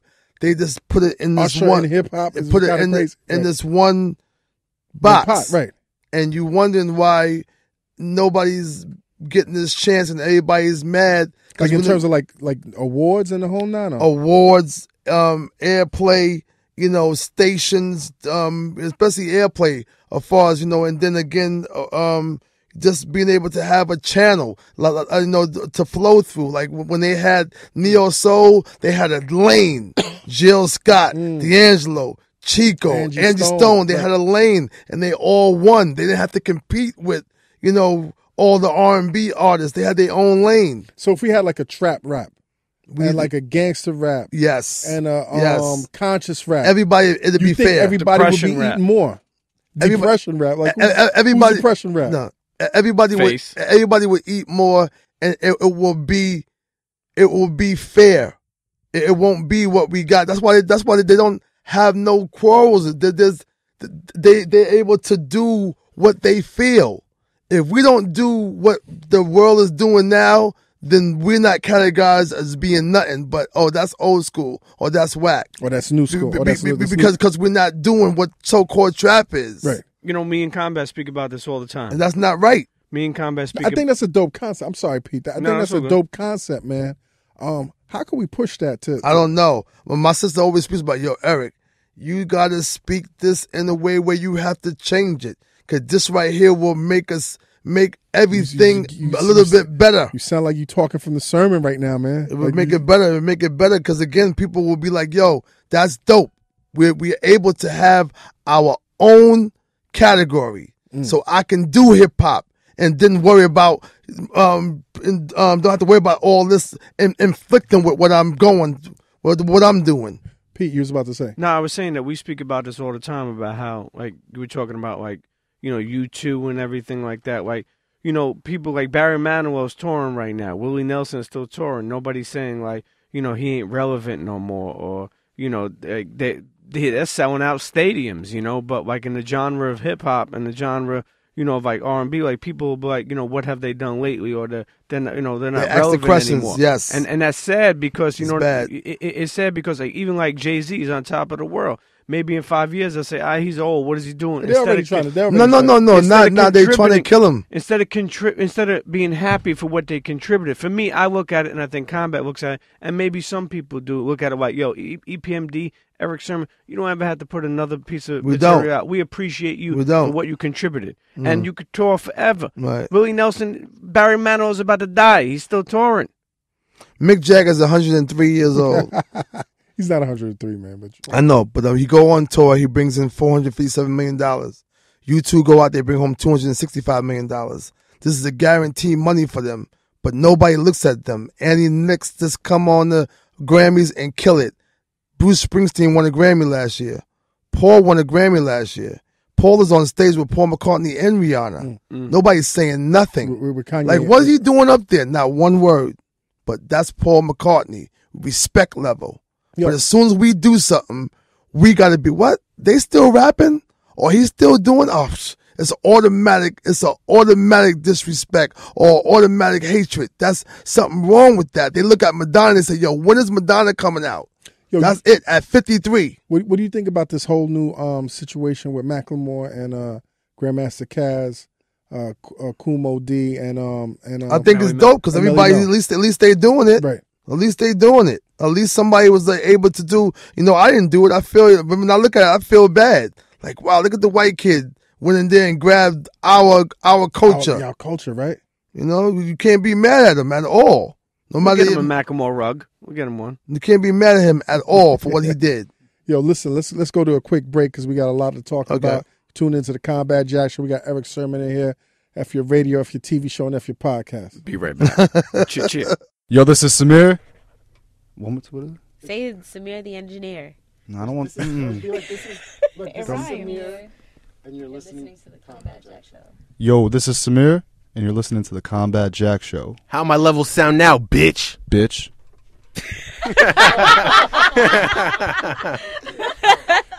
F your levels.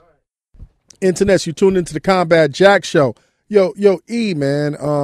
Internets, we got Erick Sermon, we got Fox here, we got Def Rugs in the building. But it's so difficult to talk to you only about this rug business because how extensive and how expansive your career is, man. And recently I've been listening to some other interviews and I'm sitting here looking at you, man, like there's an empire of artists that you could have signed to you that you just didn't sign. I mean, I'll go down the list right now, man. You had the Wu-Tang. I know. You had Nas. Yeah. You had Rick Ross. You had Ludacris. You had 50 Cent. You had The Game. Yeah. like what the fuck, Eric? I know. I was young though, man. Right. Some of them I was young, and some of them again that I was happy with where I was at. For some reason, you just don't. Listen, man. The Biggie Smalls thing is a blur. You didn't see it. It was a blur. Right. But again, when I did Hitting Switches, and Puffy and Hype Williams did the video, Biggie Smalls was at every scene. He was on the set. On the set. And again, I didn't even really realize and you didn't know that he could spit. Nah, Tracy Waples said, Eric, this guy named Biggie Smalls that's down with Puffy, he's like, please get me on Erick Sermon's solo albums. My album has this, whatever, because they was listening to it at our cribs. Like, Biggie was like, you got to get me on the album, give me an album. And I said, listen, I already got somebody on my album because I got Keith Murray, right? Whatever. I got people on there already. You know what I'm saying? And no disrespect. And I had a Jam Master Jay, God bless the dead, bought me some kid named Joe Sinister, and this kid was crazy. Was Joe Sinister off of the main source?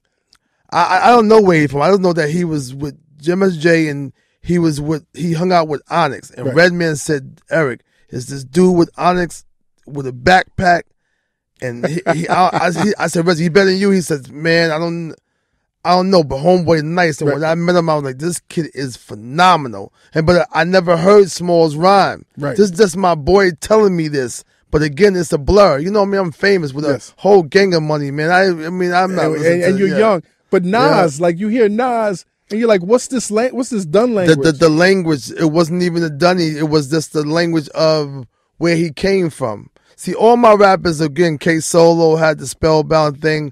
Daz Effects had the Bickety Wow. Whatever. Redman had the metaphors out the ass, and me and Paris was who we were. So at the end of the day, whatever, I just didn't hear it. I couldn't hear it or really feel at the time what was going on there. So it wasn't that I didn't think he wasn't dope.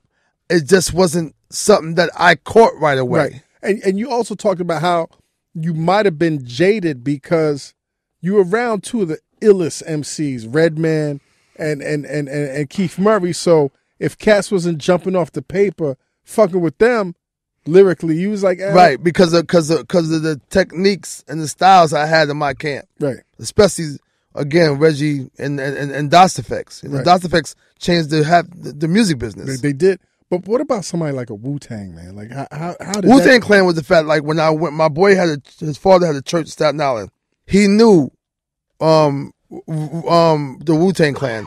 When I went to the building, I met Raekwon first. I went to Raekwon, talked to Raekwon the whole nine. Then the rest of the Wu-Tang Clan was out there. So I took a picture with them on my iRock. That picture out there somewhere, I don't know where it said. I had it, but I hope somebody else has that picture of they was around my iRock, took a snap. But again, I didn't know. It was 90. Yeah. You know, he was Prince Rakim at the time, right? No, the RZA I ain't meet. Right. Okay. I met Shala, which was Raekwon. Raekwon, right. Even though Method Man them was all in the picture, I didn't talk to either one of them or nothing like that yet. You know, but Ray was trying to get on, but again, right past him. But how about somebody like The Game, man? How did The Game come across? The Game, we just got finished talking about this story too when I saw him in L.A. just recently. Just the fact that, you know, whatever, my man D-Mac had him and brought him to I was at the mall, so meet me at the mall, the Fox Hills Mall in L.A. And I said, told Game, yo, spit 16. He was like, what is that? He never heard the phrase before. Right. Because he's not in the studio, he's not rhyming, so he don't know about 16 means 16 bars. Right. And then Game talks about, I just saw Game talking at the screening of his documentary, and he was like, bars, if you asked him to rhyme, he'd rhyme for an hour. Right, exactly. So when I heard in the other interview, he said, yeah, I was going to sign with Erick, but I don't think Erick was ready yet, so I signed with 50. Right, that's crazy. And 50, like you had 50. You had 50 was at your 50 did How to Rob. Right. He was hot.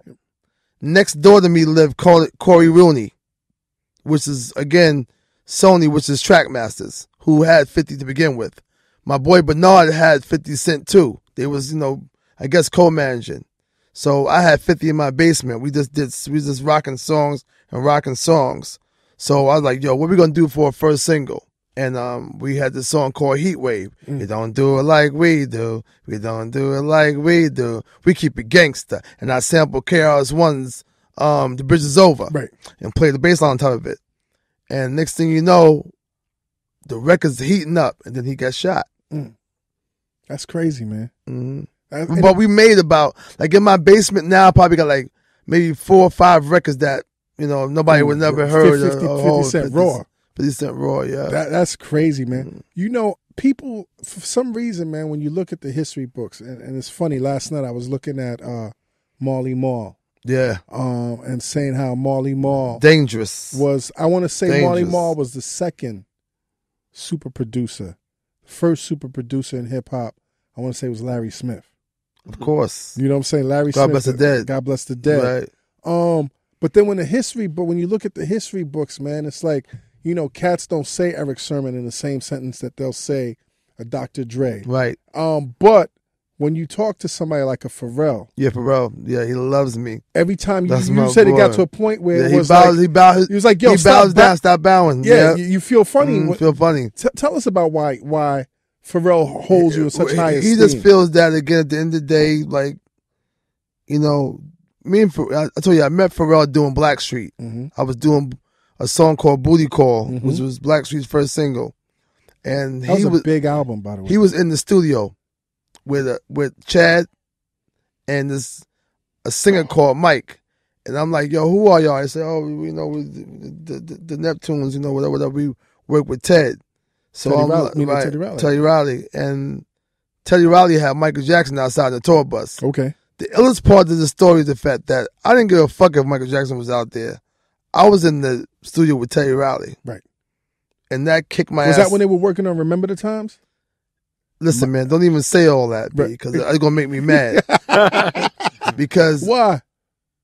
You heard what I just said? I heard what you said. Michael Jackson's in the bus. Right.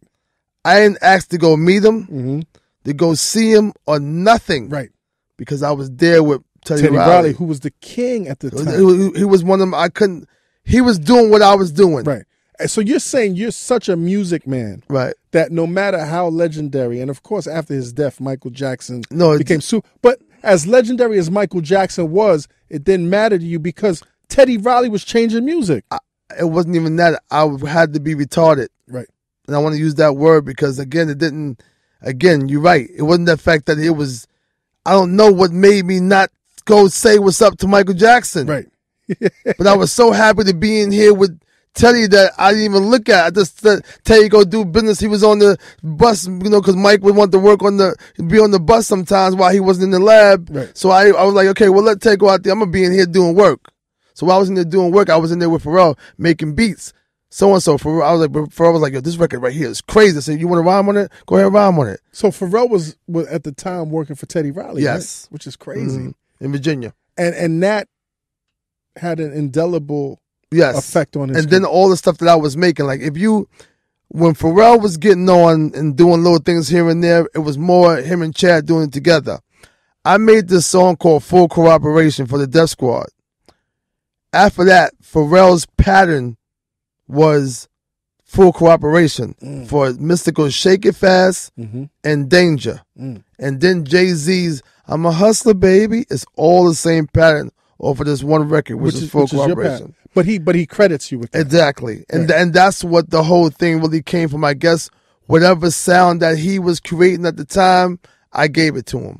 Now it's not give it, but I guess he was influenced by it. Yeah, and it's crazy because you could connect the dots from when y'all was working in the studio together. Right, exactly. It's ironic. It's online though too. It's a song called Boot Knuckleization, which is again the Teddy Riley term, but again he's on that record produced by me. Yo, it's kind of ironic too, man, that you're working with a young Pharrell, but just in terms of like the whole trail, like you were the first person to really incorporate a Marvin Gaye song into a hip hop hit with the song Music, right? Well, the vocals, because don't forget the Let's Get On by Boombastic was the first Marvin Gaye record song that was sampled, that was instrumental, used. Right. But as far as the vocals of me trying something at that level, yeah, I don't think nobody knew those vocals existed to even try something like that. But your mind too has to be somewhere to try something like that. But you were successful with the Marvin Gaye sample and Music, and years later, Pharrell gets slammed on Blurred Lines, man. What do you think about the whole Blurred Lines? Yeah, Jan was just up there with Ed Lover. She spoke about the whole. Ed Lover said, "Yeah, she spoke highly of you." I'm like, "Yeah, I gave her $150,000." Jan, Marvin Gaye's widow. Okay.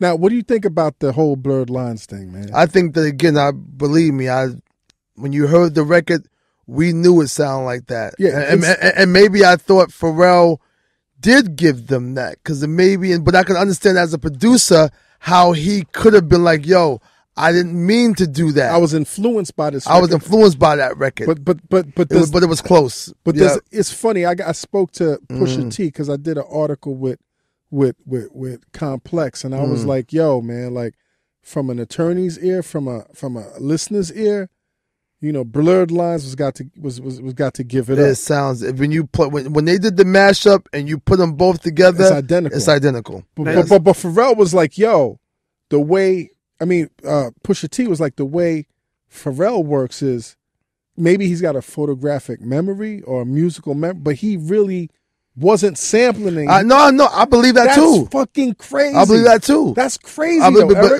But your mind, believe me, your mind does hear it, and you know the bass line to give it up in your head, regardless. Like the bass line to Sexual Healing, right? You have it in your head. Now, if you rocking and you don't know, and you're going with the song, and now the song is going, it's hard to believe that he didn't say, "Yo, this thing sounds like Marvin Gaye." But that also speaks to how much of a genius Pharrell is. Yeah. To really create this record out of his mind, not really listening to the record, although he's been influenced by the record. That's crazy. You think how you ever get down on your knees, man, and praise your God about how, you guys, particularly in the early ages of your career, man, stages of your career, ducked the whole sampling thing, like you guys sampled a lot, but the fees weren't as crazy. Yeah. Well, again, in the beginning, we got hit by Erick Clapton, but for Strictly Business. But again, he only charged me $10,000. $10,000 is nothing. Nothing. To start your career. Like again, Biz Markie to get hit the way he hit, and because he really messed everything up when that was a landmark case. That's a landmark case. But again, in the beginning, Roger Troutman got his dead $10,000. This was stuff. This came afterwards, though. So they could have really messed it up for badly. This is not before we came out. This is after the records that came out, and it was just $10,000. Right. That was unheard of. There's no statue of like if people want to go back and I don't think there's a statue. I don't, because people could find things like 20 years later. I don't think there's a statute, but I think people are not go digging into the crates. But let me ask you something, man. When y'all sampled the whole darn family, 8 minutes of funk, 7 minutes of funk, right? Did y'all? I mean, was there any issues with that sample? No, at all. Because years later, I was working on a Jay-Z project, and when he did "Ain't No Nigga," I remember they were a problem with that record. They was a problem with that record, man. Because again, at the end of the day, I found out that my company did pay. Okay. The whole darn family or whoever. Whatever came, because it came from the breakbeat. Right. So we didn't have to pay that because. So you had to pay the record company. Ultimate Breakbeats had got the publishing. Right. So. They had the license. Right. So whatever happened with Jay-Z and them had to happen with the publishing company of Ultimate Breakbeats because they owned it. That's why I didn't have no problem. I was like, I ain't go to no family. I went to Ultimate Breakbeats. You know, but if Jazzo got it from the original record, then that's on him. Then he had to go. Yeah, I got it from a breakbeat. That's crazy. Yeah, with the gay family, you said you gave 150,000, right? But what I remember hearing, like, you know, that she could have kept the whole. She gave like 35%. She gave me 35% of it. She didn't have to give me. She none gave of you it. publishing. Yeah, which is crazy, man. She gave publishing because again, I think that when I talked to her, we was very cool. She was very nice. I saw Nona Gay came out. The Sons came out. Nona was a star then, you know. She was a that's right big movie star, you know. But she still came out and was very respectful because again, you got to imagine you sitting home, the estate's not moving. Might be got a few bucks coming in. All of a sudden, some guy come out and be like, "Yo," because it was 200. It was 150 to her and 50,000 to that lawyer of hers. That's crazy, man. Yo, you also speak, man, about the difference in beat making and production. And when you look at a lot of the cats right now, I mean, the big business right now seems to be making beats. But I heard you talking about certain records that you produce, and I want you to talk about it again. Say a record like 4321, where you have these incredible MCs. The shit is already dope. Talk about how you arranged that record so that it became the hit. Well, 42-1 was done by the track masters as a demo, you know, whatever. And I heard the demo. And I couldn't believe that Trap Masters was, you know, they was doing the 80s like Puffy and them was doing, and it was on this 80s track. And I'm like, wow, this is, you know, who picked something like this for? Some rappers, Red Meth, DMX, L to be on the beat like this. So I told Kevin Lyles, give me the record. Let me see if I can do something to it. So the highest record out was Put Your Hands, Busta Rhymes. So I just made Put Your Hands. And if you listen to 4321 and Put Your Hands, you could play both of them together. They blend easily. The bass line, I mean the hi-hat, the kick, the snare, and the shaker is all the same. So the Busta Rhymes going ba-do-ba-boom, boom, boom. I just said boom, boom, boom. That's it. It's the same record. Who had the best verse? But then even arranging, like you heard how they came. Yeah, in but order. of course there wasn't no order. Right. They didn't have Red and Meth together. They had LL first, whatever like that. I ain't hear none of it like that. They just had Red and Meth and them switched up. They had I think like LL first. Then they had Redman, then DMX, and then Redman. It was like not in how I would do it. Of course, I had to put Red and Meth together because Red and Meth is always together. It sounds good together. So, and I had to make, after Red and Meth go, DMX had that Stay Out the Dark. It was like, oh, this is going to come in right after, you know, after Method Man. It feels better. Then I wanted to make a break in between that because it's Todd's record, right? So he can feel. So he give that 4 or 5 tracks to make for it can come in, so he can come in with his thing. But LL's was rhyming really fast, whatever flow he was giving me. So I had to chop the first 4 bars up, just chop it to make the sentences flow. That's why I'm ad-libbing. That's why Cannabis was like, and Cannabis was my boy, because Cannabis was a Death Squad member at first. I didn't know that.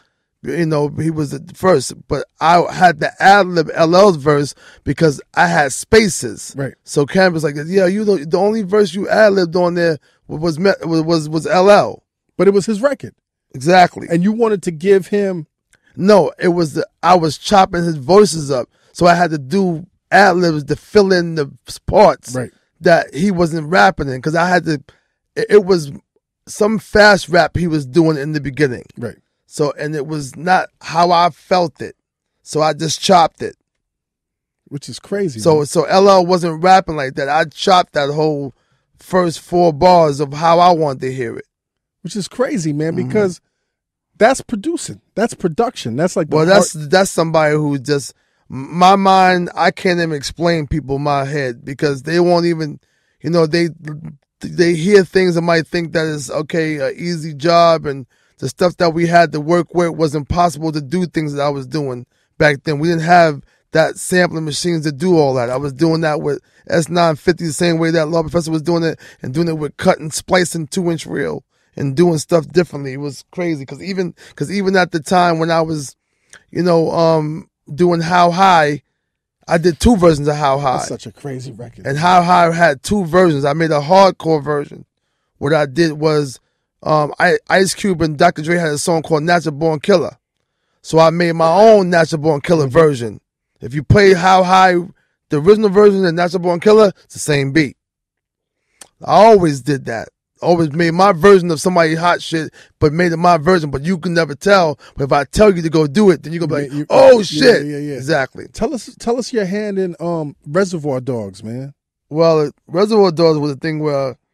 With Jay and Rockefeller. Right. Well, my thing was, again, Rockwilder was a person who was down with my camp, and one of the Def Squad producers, right? Right, and we had this loop. Me and my boy Pop, and we was like, "Yo, this stuff is not bouncing right." So, Rock had fixed up. So it can have, because the loop was flanging, and we couldn't, even me, I was like, it's not working. Something's not right. I had the base of it. What does the flanging mean? What the flanging mean? That in the loop, it got sounds, but the drums it was flanging. Because again, when you play in the loop, it's not live. I mean, it's live band. So it ain't like something that you made that's sequence. As long as the line while the loop is going, it's going to fall off. Right. And the MP was... I don't know what the fuck you talking about, but I'm just saying right, because it sounds good as a story. If I make something inside of the machine, it's going to be on because it's counted in numbers. Right. Because I did it, playing it, I programmed it. Right. You can't program a sample. A sample all samples are live bands. Right. So eventually, they're not playing on a synchronized clock. That's just a drummer giving his time. But eventually, it's going to fall off because it's live time. Because you can't control it because it's already... You can't control it. I got you. And that's what was happening. So in the NP, you can control it in the NP. And Rock had an NP. So that's what, how that came about. And then I was like, yo, Jay, I got something for you. Whatever. It was 2 beats. It was a beat I made with a Maxwell sample and that one. And he was like, yo, I got you. And at the end of the day, I didn't know Benny Siegel. I heard about Source Money. Again, how's that order going to go, too? Because, again, it's the Locks, Source Money, and Hove. Yeah. So, what was the role you played in? It wasn't the role that they kind of already made that as far as what they're going to do on that. Right. But as far as Jay-Z saying, put more beat on there was no more beat left on the record. So he's like, put more beat on that joint. Nigga, the record's almost 6 minutes. That's crazy, man. That's so once again, man, tell us about this new record and where they can find it.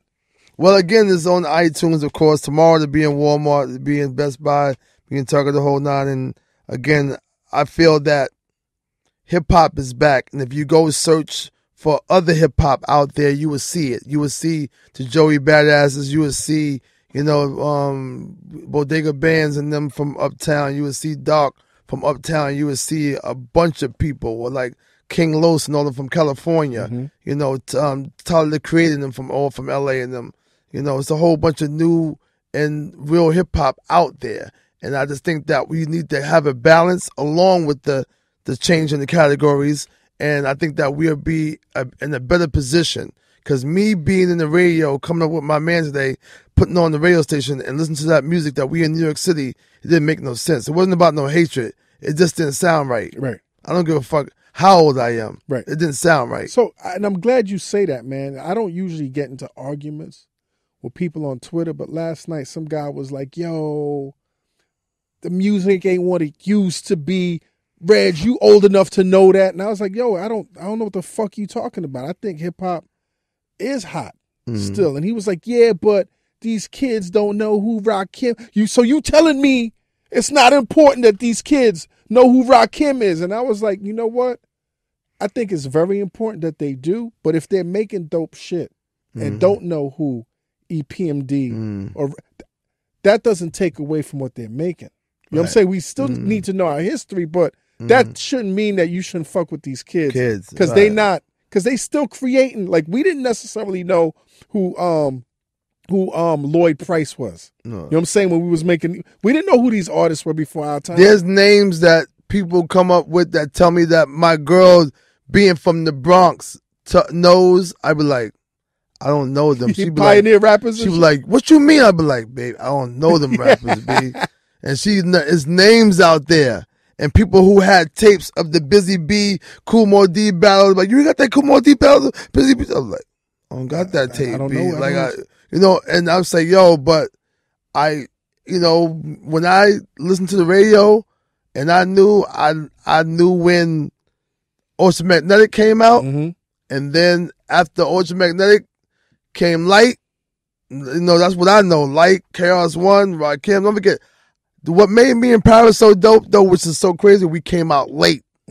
So we had all them people to look at. So people like, yo, but you came out the same year. I said, yeah, but Rakim was before me. He was in 86. So you got to study. Chris was before me. He was in 86. Light was in 86. Yo, all these people that came with these singles was before us. And that's what made me in Paris be like, yo, we got to come. You know, when you talk, man, and I've heard you inspire this new generation of rap. But our generation of rap, niggas is so angry. Yeah. And niggas is like, you can't win like that. Like, what advice would you give our generation of people that want to be rap fans but just so goddamn close-minded? I'd be like, I don't know if they got kids that's young. I do. Right. Kids are the key, man. And I hang around young people, too, a lot, as far as my studio and the young kids who I produce and those young new kids who I make records for, and I'm always, again, I be on these young stations, like, I want to name, but Power and all them with these young DJs. I be around them, and I talk to them, I give them insight, but I give them the correct insight. I'm like, listen, don't pump me because you respect me because of what I did. You don't know what I did. You know now that I'm nice now, and that you know what I'm doing now, and my songs is crazy now. Respect me on that. And I tell my colleagues, you got to have current events. That means if you trying to be in this game and you get on the mic and your slang sounds like before, you in trouble. Right. You didn't say nothing that might make these people think that you are down with what's going on. So in the rhymes, this is what I got to give them. When you rhyming and you still want to do it, you got to be current. And I just do that naturally. People be like, how you still relevant? Because I still listen to what's going on. Got to, man. I got kids that be sitting down there with all these songs, and I'm like, So you're not talking to your kids like, yo, back in my day, it was me. I was the shit. You gotta listen to me. I feel that. I feel that at the end of the day, this is a true story. These kids ain't dumb. I got two nieces at 21 years old. They said, yeah, Uncle Eric, we be in the club, Fetty Wap, and we be in there trapping, getting crunk in the whole nine, but I spent my money on Kendrick Lamar. That's a big statement. I ain't got to say nothing. That's crazy. And this is what the world is going through. Everybody out there is in the club and they trapping and they doing the turn up and the whole nine. Them people ain't selling no records. The only records being bought and sold is three people: Drake, Kendrick, and J. Cole. J. Cole. That's crazy. you've seen a lot of battles. You've been part of, the whole. You've seen it. What do you think about this whole Drake Meek thing, man? Hey, man. I mean, it's not a Drake Meek thing because only ones that came was Drake. Yeah. I don't think that, Meek did what he did, but there was no battle. We didn't get a chance to hear Meek come and do nothing. I mean, he did that record, but it wasn't. Yeah, but it wasn't. So it wasn't really a battle. If you could have given Meek advice, what would you have said to him, man? Yeah, just the fact that if he would have came, he's a superstar. Yeah. No matter what. And he's a battle rapper. At the end of the day, he come from battle rap. And that was the shocking part. The fact that he's nice as hell. He come from the street of battling. What happened? That's what everybody's probably asking. It didn't make any sense. But again, at the end of the day, like I said before, he's still the one of the illest. It's just the fact that there's no battle because it was nothing to battle with. He didn't give us the battle. He didn't give us a battle. Mm-hmm. Very good. Speaking on battle rap, I tell you, Rampage to me is one of the greatest songs of all time. I mean, for me, I've played it so many times, but I heard there's a version of Paris and LL without you on it. Yeah, I wasn't there when they first made that. They were battling, going back and forth. No, Rampage is the battle. The one that's out that you hear, that's the battle. That's the battle, and they were trying to take each other out, right? They are. Yeah, because to me that was like a battle raps, like within a song. LL is known to do subliminals, right? And was it tension? Was it tension? It wasn't. This is Todd. Right, Todd is He's always a battle rapper. No matter what, at the end of the day, it doesn't matter. Female rappers too. I don't give a fuck, boo. Foxy on the record. Yeah. Yo, he said in Rampage, you and your squad, but it's only one squad. It's only his squad.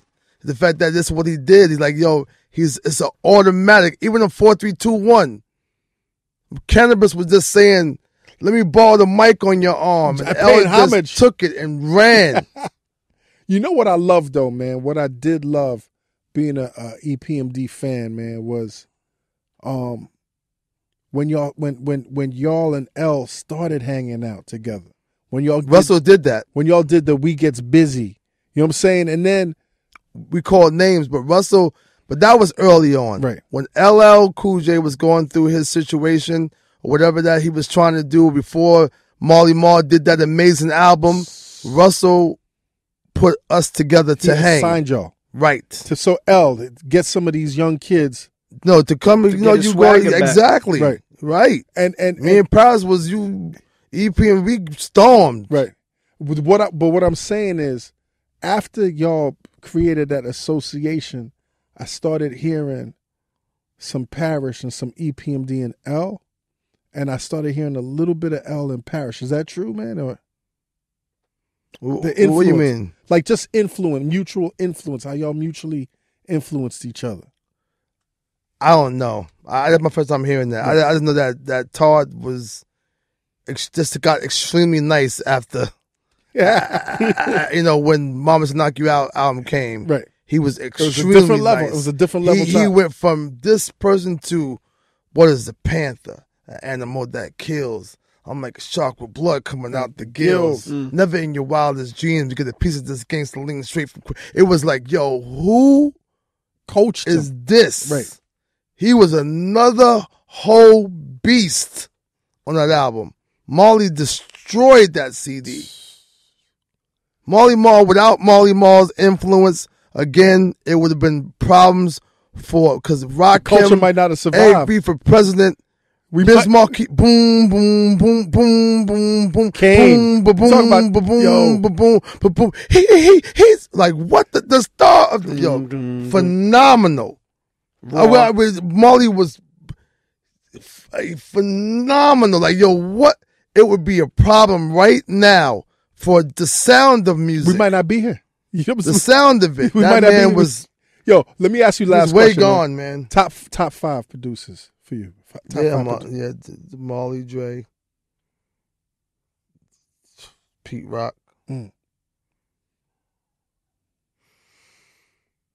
more. Because the ones that I'm going to say are late. Like Just Blaze is one. That's all right. Kanye West is late. So it's not that. But in the beginning, though, nobody was fucking with me in Paris. Right. Me, Paris, Deray, I guess who I said, Molly Mall. Yeah. Right. Very good, sir. You know. Listen, you got to put yourself in your own. I top said me in fucking Paris. five. I said no, me in Paris. that's what I'm saying. Yeah. You got to put yourself. Because and not because it's me.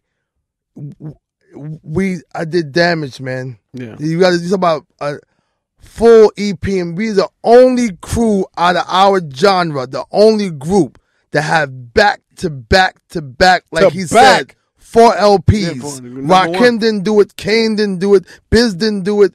Tribe didn't do it.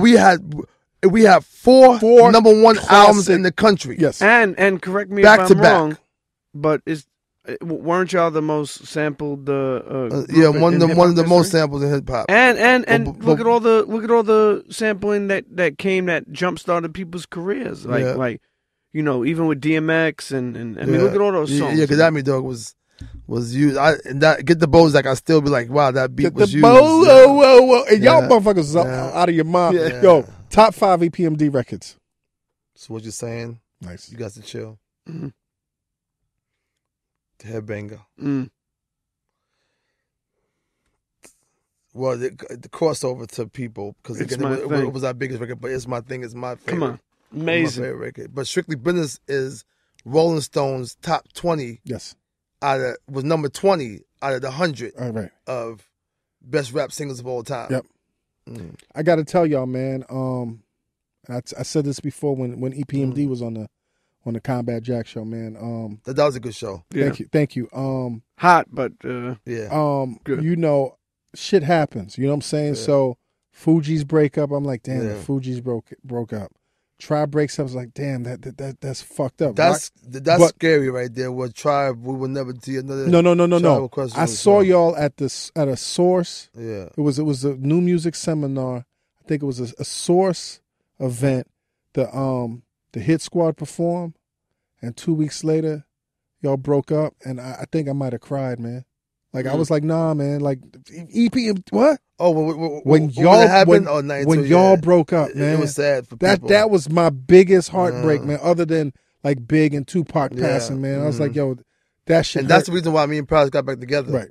Because I made that phone call after the death of Smalls. I'm like, we got to do something at least to take that heat off of sadness.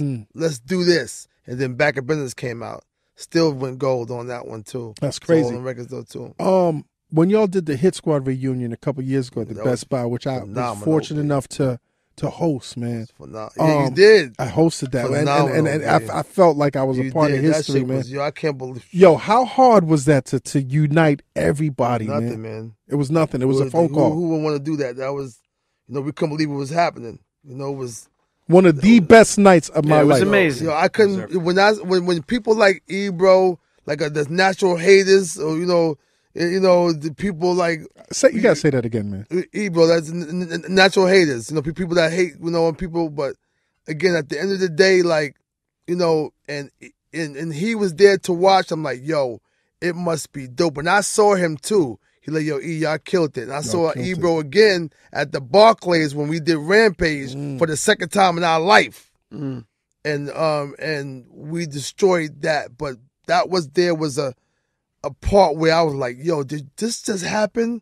Because I couldn't believe, because we did a thing where we did a rotation.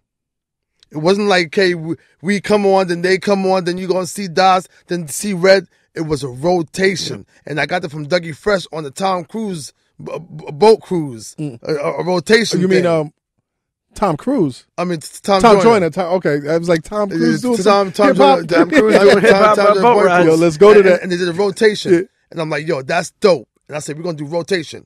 So we're going to come out. Me and P, that usually would be the headlines, going to come out first with I'm Mad. The tickets to the stage, suckers.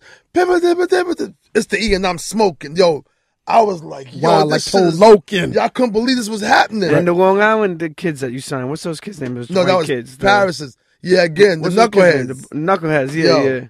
That you brought them out too. That was the shocker, because they was a part of the hit squad, even though they was our friends.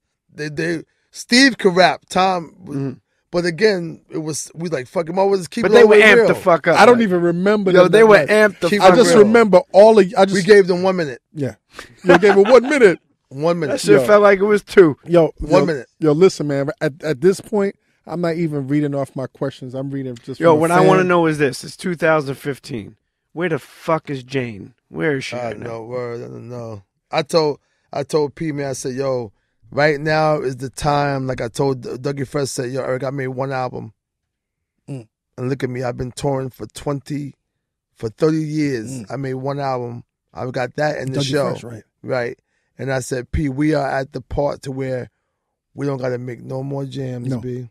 I said, right now we are at that level of those people who our colleagues who didn't have the career we had, and they didn't make, and they on tour, not worrying about making anything happen. So don't be pressed by trying to have something, because the people are gas you and be like, yo, let's do whatever. I said, you want to do something for fun, we can. But as far as doing all that, we done with all that. Are y'all doing tours? Are y'all doing shows? Yeah, we touring. I mean, of course, we just whatever comes up that makes sense for us, we do.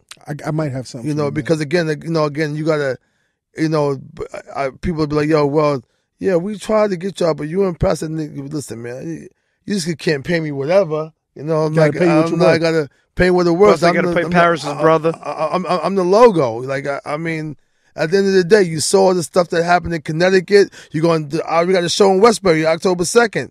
They did that same show last year without me and Parrish. Rakim, all them stuff. This year, who they got in the bill? EPMD. Of course. Now, you want to have 70% of your people in the building, or you want to have 100% of the people in the building? There you go. You gotta come up off that ducats. Yo, listen, internets. I'm looking at this Combat Jack Show rug. Y'all got to go to Def Rugs, DEFRUGS on Instagram. Where's the website? The website's defrugs.com. But right now, the best place is check out the Instagram. You can see the gallery. You can see everybody who's got the rugs. Up to. But at Def Rugs on Instagram. We got the ESP album that's out right now. Tomorrow, yeah, it's out tonight. But tomorrow, go out, official ESP, Erick Sermon's Perception. It's for everybody that loves hip-hop music and love what hip-hop stand for, love the way hip-hop sound, miss my sound, miss the voice, the whole nine. Hey, I'm here. I answered the questions that y'all wanted me to do, and I did it for y'all. I also brought back some people y'all might like, so and so. So again, go and enjoy it, man. And I'll tell you, for those heads, enjoy it. It's a dope CD. And there you have it, man. Thank y'all very much for coming on the show. Hey, yo, that rug is dope, man. The rug is very dope, man. It is a nice rug. I might just hang that shit on my wall, B. People do that. Yeah. Yo, it's crazy because as soon as Gangstar rug looked dope, right? As soon as the Gangstar, I wanted to get Premier in trouble. He said, "Yo, as soon as I got my rug, I had sex on that rug." We don't even want to talk about I that. know what I'm saying though, but that must be a dope rug. Yeah, must be a dope rug. No, because Gangstar's logo was incredible. Yeah. That's It was dope. The Yeah, chain- so the chain. many people have Yeah. tattoos of Yeah. the Gangstar logo. How hard is it, man, to make these by hand? I mean, Do you do it all? Is it it's like all by hand? So I'm gonna start learning though too, because I can really be. You about to start making your own rugs? How many Ecuadorians? No, I do you mean have with to not buy? my own rugs, with him. It's a carpet. It's a razor blade. I got I got a warehouse full of carpet. A lot of time. Fox? I You really see how big our warehouse is? We got how many square feet? It's We a got 10,000 square foot 10,000 square feet warehouse. filled with carpet. Now, I really, really appreciate this rug, man. Thank you so much. And once again, man, thank you, Pete, man. Man, listen, congrats on the Def Rugs, man. I really think that, the internets are really going to be able to see a piece of history with this stuff. What I was telling you was, people could buy a piece of history, like whether that be their favorite, group or whether that be their favorite artist. Oh, this is crazy, man. What is that? That's on the crane.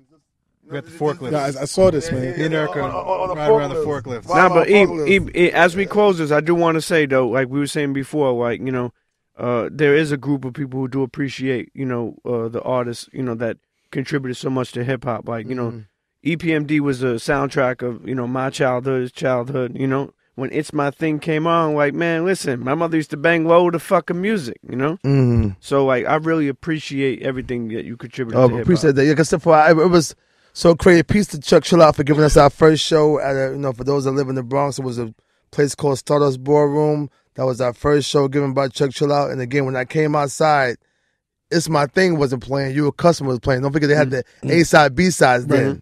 And You a Customer was playing. Chill Out gave you your first show. Yeah, first show, yeah. Stardust Ballroom. What year was that? 88. 88. How was the response, man? How was the audience? No, it might have been 87 November because we came out in November 87 with the single. So, but our first response was real tight. Again, me and Pat, we was dressed nice, but we was on the show. It was us, Public Enemy, Super Lover, C, Casanova Rudd, and Big Daddy Kane, right. and Biz Markie. And Kane wasn't out. Biz Markie had bought out Kane that night, and he did the Rhyme with Kane. That's crazy. Well, I'm the rap promoter, so crazy. Bananas. Man, best memory of my life. Internet. It's My Thing, man. I'm telling you. Listen, internets who don't know It's My Thing, man, put that in your ear holes, man. Internet. And we was a California sensation. People thought that EPMD, because you had the G funk. It was the funk. The gang banging music that they was banging to. When I talked to Battle Cat and the whole nine to Eric, y'all did the soundtrack for Detroit, where he's from, and the soundtrack for LA. Before NWA and while MDA was doing it, we was pumping EPMD just as much because of what y'all was sampling. Of course. And then when the second album came out and y'all did Riding High with Phaso, with pieces of my demo, we was like, there's no way these guys, they got to be from here. And don't forget, there's a Brentwood in California. They thought y'all was from Brentwood, California, but we was from Brentwood, Long Island. Right. They was from Brentwood. They say, they're from the suburbs of LA. They got it wrong. They got to be. Yeah. Yo, internets, man. I just, episodes like this, man, we're talking to history and living legends, man. This is an honor. Dream those dreams and then man up, woman up, and live those dreams, because a life without dreams is black and white, and the universe flows in Technicolor and surround sound. Wow. That's paying homage to Frankie Crocker, man. Oh, that's dope. Your Frankie Crocker, yeah, that's wild. Now we say enough about that. Let's get on to something better. If it gets warm, take off the hot sweater. And my mama, I get you a cup. And if you don't like it, shut the hell up. Shut the hell up. Yeah, listen, so my list was so heavy. Like now when I rap, they're like, yo, you don't have a list when you rhyme. And I'm like, I don't know, I didn't do it on purpose, but hanging around Keith Murray and Redman, that was me getting nice. And the list just, it just went. You was never self-conscious about that? This that was my flow. It's the uncut episode right now. But that's what made me, like, the flow, I had it, but the list is what Biggie, Mace, and those. Last thing I'm gonna say. This is the last thing I'm gonna say. And I have arguments because I understand people's favorites depends on the time that they was alive. Mm-hmm. And I don't necessarily look at Run DMC as a duo as much as I look at them as a trio. Right. But when I look at the duos, I'll fight any nigga, man, anybody. Yo, number one, GOAT. People say Outkast, and I understand because what they did, but not EPMD, man. Like EPMD all day. That's dope. Every day. Yeah, GOAT. I know. GOAT. You, Common, GOAT. Puffy, Chris Rock, GOAT. And I can't believe y'all talk about me. It's GOAT. bugged out. Y'all hear me talk about me, and you calling me that like that. I heard. I'm GOAT like, yo, duo. believe me. People be like, yo, you in Paris was all you cats I on can't Twitter. see it. Talking about Outkast, no diss to Outkast, diss to Outkast. Fight me on this. I'm out. What it do, Internet Toast? This is your boy A King. Hashtag the weekly drop at Combat Jack Show. This weekly drop is Street Smarts featuring Sadat X, produced by JNP. This joint is called How It Used to Be. And make sure you download the Combat Jack Show app on Google Play, iTunes, and all of that so you can hear this banger exclusively right here, right now. Yeah. It used to be when you seen a child doing wrong, you could say something, correct them. You was only trying to protect them. The hood raised the hood and through bad and good. And if I didn't like it, I had to respect it. Or somebody would check it. It wasn't all roses. To hear the rest of that joint, make sure you download the Combat Jack Show app at Google Play or the App Store, whatever your choice. You know what I mean? iPhone, Android. Just make sure you get that so you can hear the weekly drop on the Combat Jack Show. Cheer. Internets, it's Premium Pete, and you know what time it is. It's time for Premium Pete's Rant of the Week. And this week, I have my man with me, the special graphic designer of the Rant of the Week, Mr. Orlando. Orlando, where are you originally from? Originally, I grew up in Portland, but I'm representing from Seattle. Seattle. Yeah. Okay. So you stay most of your time in Seattle. Yeah. So you just here in New York on vacation. Of course. Okay. New York's a great vacation. I mean, I guess sometimes us New Yorkers, we take it for granted. We're jaded, but people come here and they want to take selfies and fuck on the street and smell all this shitty fucking sanitation that goes on here. Welcome to New York City, Orlando. But thank you. Today we're going to talk about, my rant of the week is about long-distance relationships. I have a lot of friends that go through those situations, and they're always calling me like, Pete, I have this issue. I'm like, what's the fucking issue? And they're like, I'm in this long-distance relationship. I live in California. My girl lives in Poland. I was like, well, that's the fucking first problem that you have right there.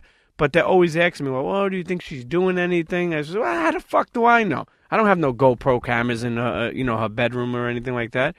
But you used to be in a long-distance relationship. Yeah, it wasn't that far, but yeah. What was the distance? So when I was in Portland, my girl was from Seattle. Okay. And we're still together, so I mean. You're still together? Yeah. Okay, but it's not long distance no more. Nah, so but now it she was. moved in with you. Now let me ask you, when it was long distance, you ever think that there was like people over there doing some things with her? I mean, I could, but I trusted her, so. Okay. It was Do you all think right. she trusted you? Yeah. Okay. I mean, at least I think so. Given the fact that she probably listened to Combat Jack Show, we won't tell her that you were banging 3 or 4 girls at a time in Portland. Portland has some good food there. They have that place called Voodoo Donuts. Yeah. Yeah, you could be freaky. Put your penis in one of them donuts, have one of them Portland girls, lick the cream off or something. Or... I mean, we do have the most strip clubs. Really? Per I didn't capita. know that. Yeah. And they're naked? Yeah. Full nude. And you can drink. Full nude, and you can... Wait. Holy shit. Internets, come a little closer for this one. Portland, I love you. Full nude, and you could drink. You know what that means? That means that there has to be so many corporate people sticking their fingers in girls' pussies. But long-distance relationship, do you believe in them? I mean, it depends how long, like how far they are from the person. Yeah, I mean, I had a friend that used to be over here. His name was Samir. He was in a long-distance relationship, but his girl wound up living with his mother. And we don't know if this is true, but they broke up, and she still lives with the mother. But it could be, I was thinking, Orlando, I don't know what you were thinking, but I was thinking that the mother took her.